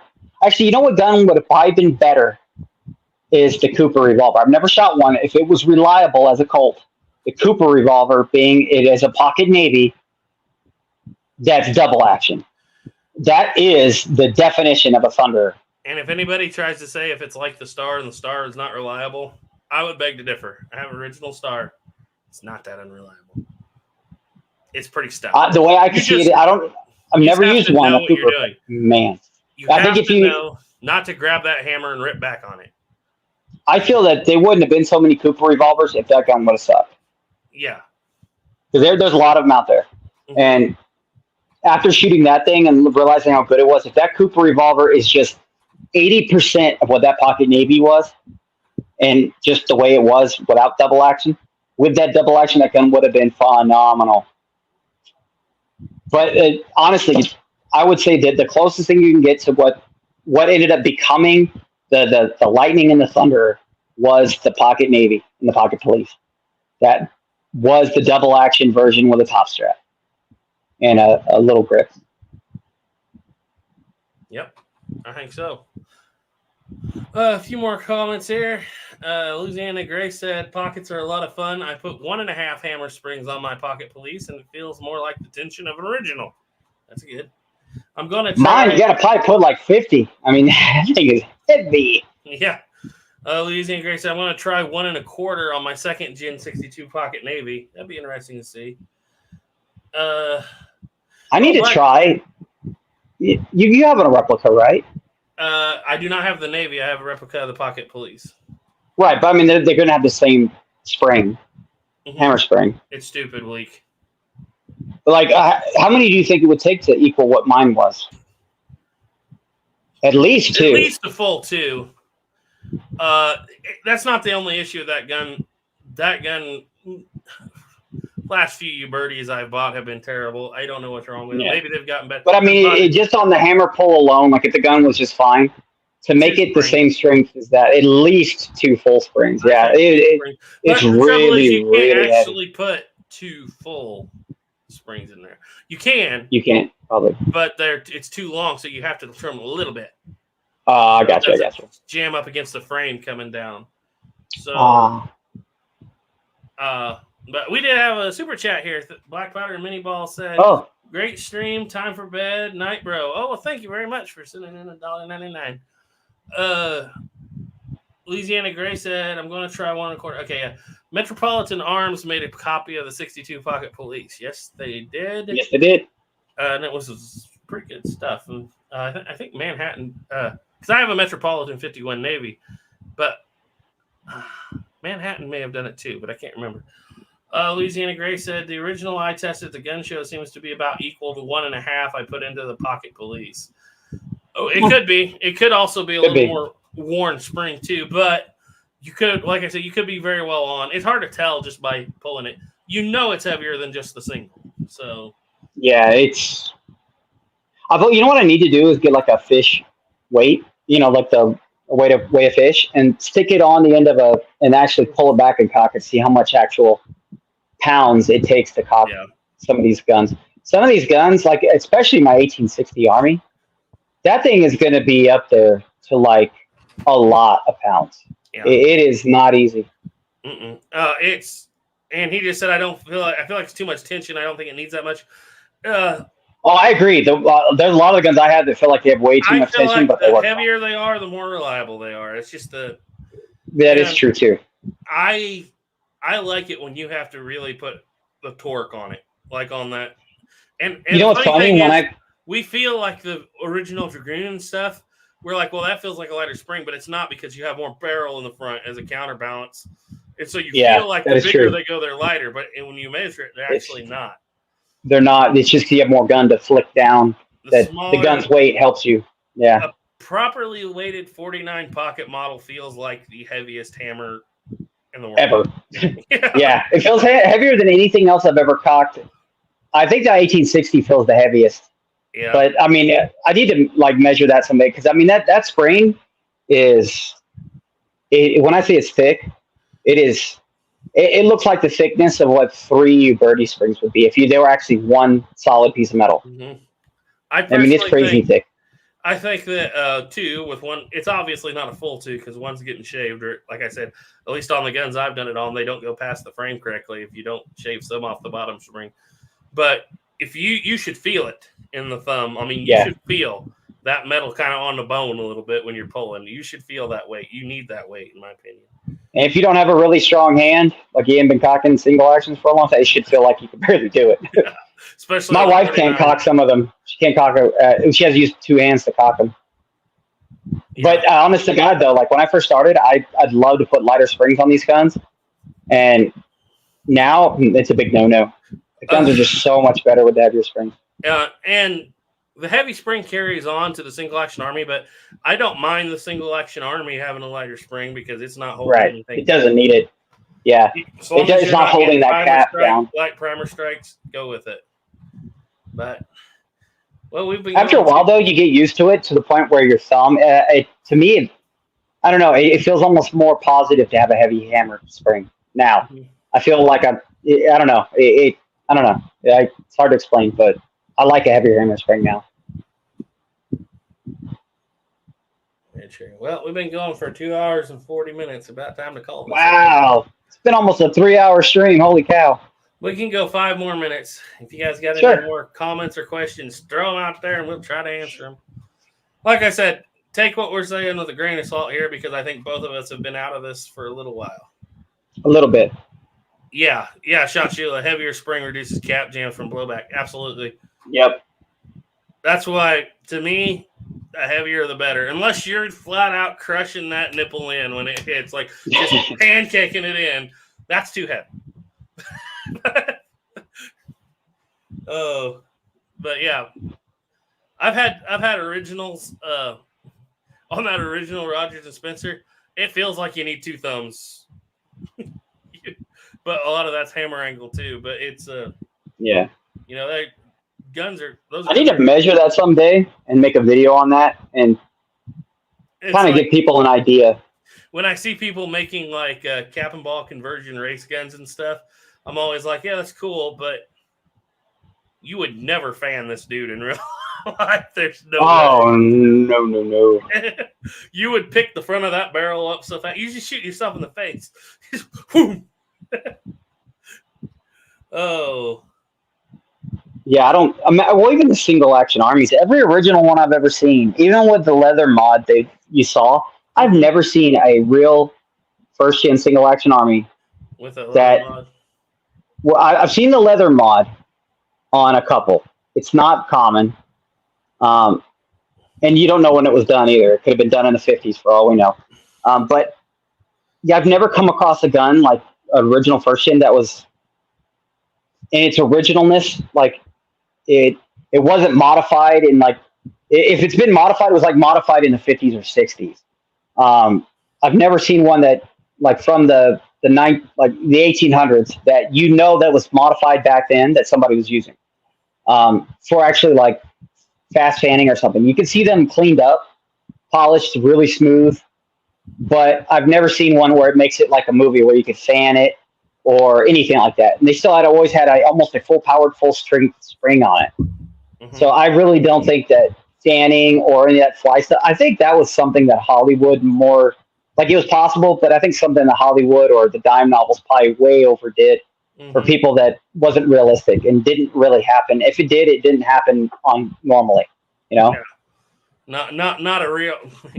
Because I figured I would come across more guns that you could do it to, and I'm telling you, if you've ever cocked an original first gen with its factory spring, which is 99% of all the guns you find that are in original condition, they have their original spring usually, or at least the equivalency of.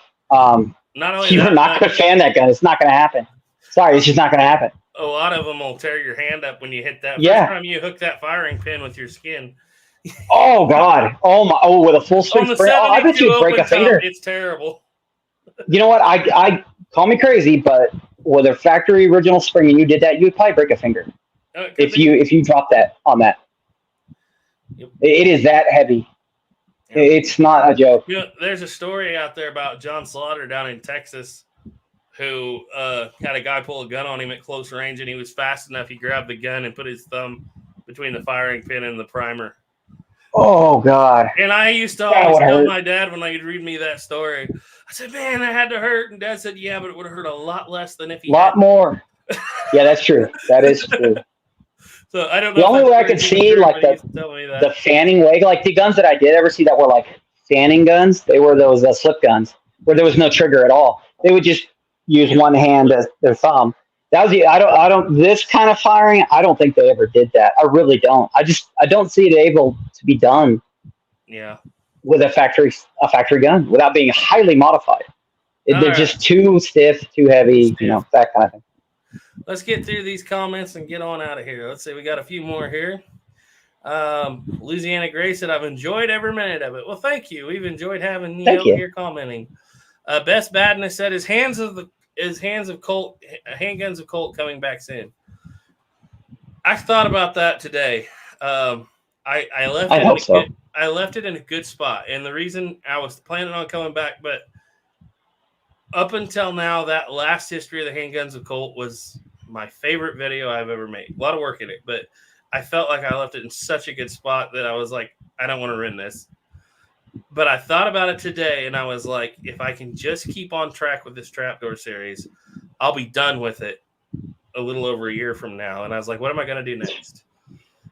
And it occurred to me, I was like, maybe I don't want to go all the way into the 1900s, but I've got to get to the single action army. I've got to get there.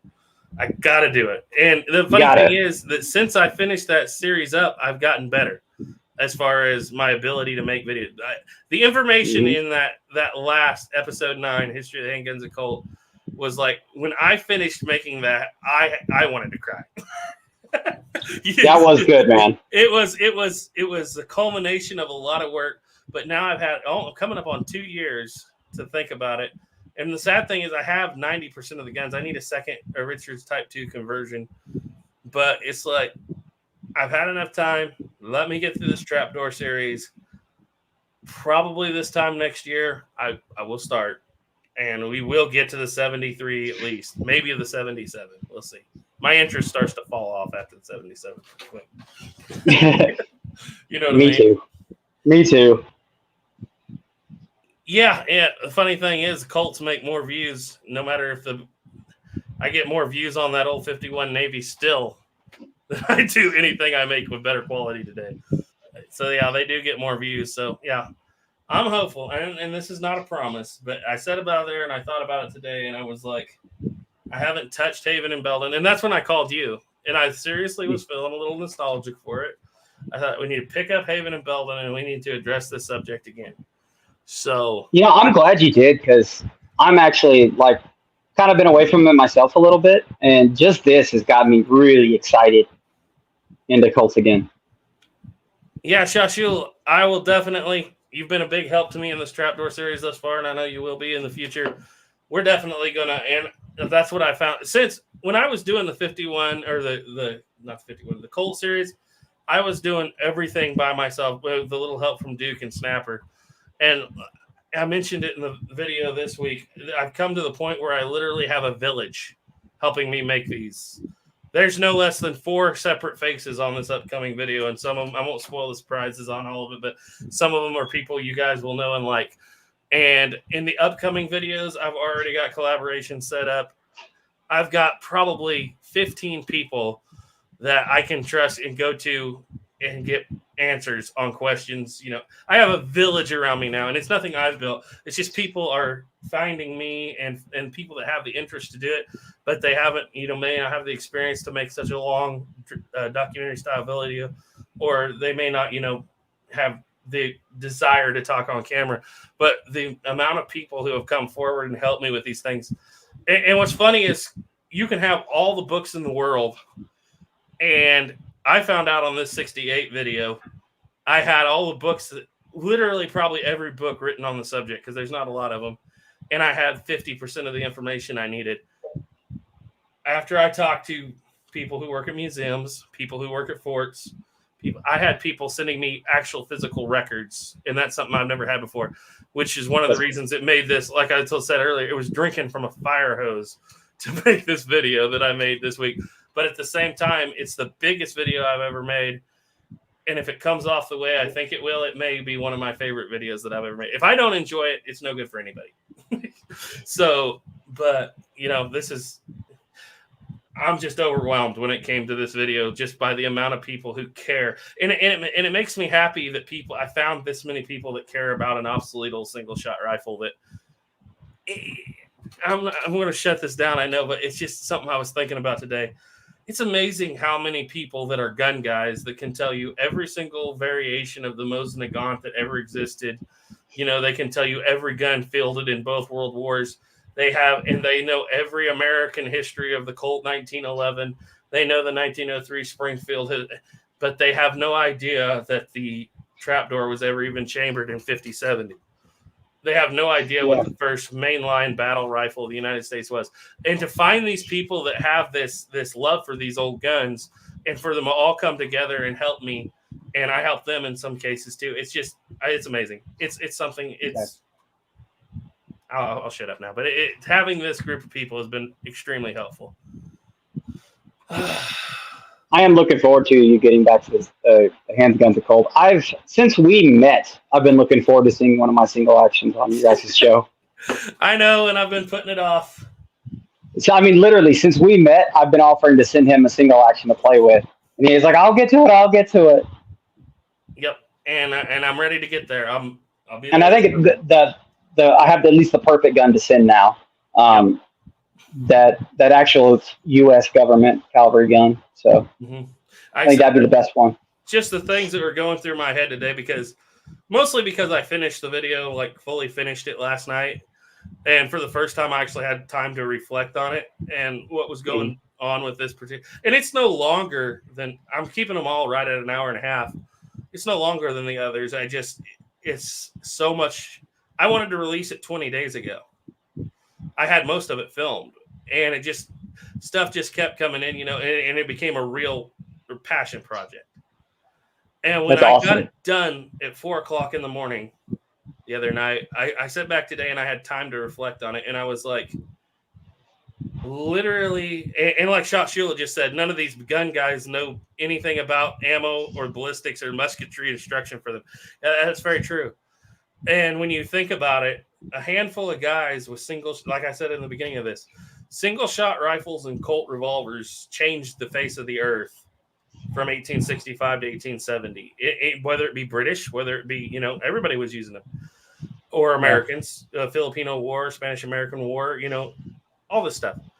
And I was thinking, I have to have an original 73 single action to film when I get to the 73, because that episode on 1873 is going to be mammoth. Like the 73 Springfield trapdoor is going to be mammoth. And when we're talking about that carbine, I can get emotional just thinking about it. Yeah. Because everybody knows when we do these chats, they automatically turn into Battle of Little Bighorn. Like always. It's like I've covered it from every direction, up and down and left and right. And Sheldon's covered it, and Duke's covered it, and you've covered it, and I've covered it. And it's like, and over the years, my opinions on it have changed. Even my athletic opinions. Me too. Some extent, you know, it's kind of strange. But I want to, when I do that video, I want to pay tribute to all the Americans that died that day. And I've said it in other videos before, if they were at the top of the hill or the bottom of the hill. And I feel like when we get there, we have to do justice to it. And we have to I agree. We have to It's not going to be easy, but I think we can make it one heck of a nice thing. And we have to tell the real story that has really never been completely told. That the good, the bad, and the ugly. Yeah. This isn't all on the trapdoor. It's not even all on Custer. It's on the general attitude of the world at the time. And, you know, it's a bad deal for everybody. And when I get there, that's going to be something big. And I want to have an original single action army to have the whole set. Yeah, of course. And I want you to help me. Obviously, I'm going to have a lot more people help me. But all right, of course. that's been You know how it is. What mine is yours, Garrett. What mine is yours, brother. Finishing up that 68, which was a months-long project the other day. I got a little emotional. I got to sitting there thinking about it. Where are you going next? How are we doing next? And I was like, you know what? I feel I'm ready to go back to Colts. I'm ready to tell some more of that story. So that I mean, even that that when that happened in 1876, the world changed overnight. The guns changed, which made the world change, and then that changed, which made the guns change, and the world change again. And the entire military doctrine changed. Like Shot will tell you, and it didn't just change for the U.S. military; it changed for the Indian. It changed for everybody. It was the Americans at the top of the hill and the bottom of the hill changed. Yep. That was a defining moment in this country, and our country was never the same before or after. Mm-hmm. Exactly. And when we get there, we're going to tell that story, and it's going to be a ride. I feel like, if you'd asked me 2 years ago, could I make that video? I'd said no way. But I feel like I have enough experience now, and like I said, literally the community, enough people around me to help me pull it off. And believe me, I talked to Sheldon Blunthorn about it the other day. I was like, and he's going to help me with it. And it's like, that'd be really nice. I'd love to see. We're going to tell this story. That input, the real input from that side. Love to see that side input. I'm going to get some voice narration for reading of letters. Let's do it up. Let's do it right. I'm down. I'm down to help. Let's make it one heck of a thing, man. Yep. And that's three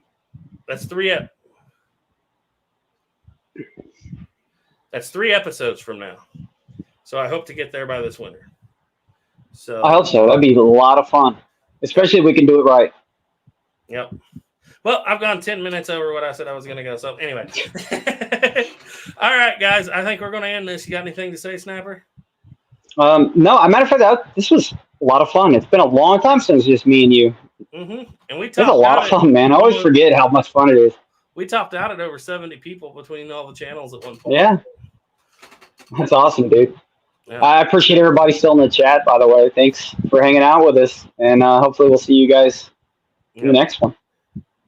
Tune in Sunday to see the Model of 1868 video. I'm looking forward to that one. And I don't know what the live stream schedules are going to be like going forward with Dude taking a break, but we will find out.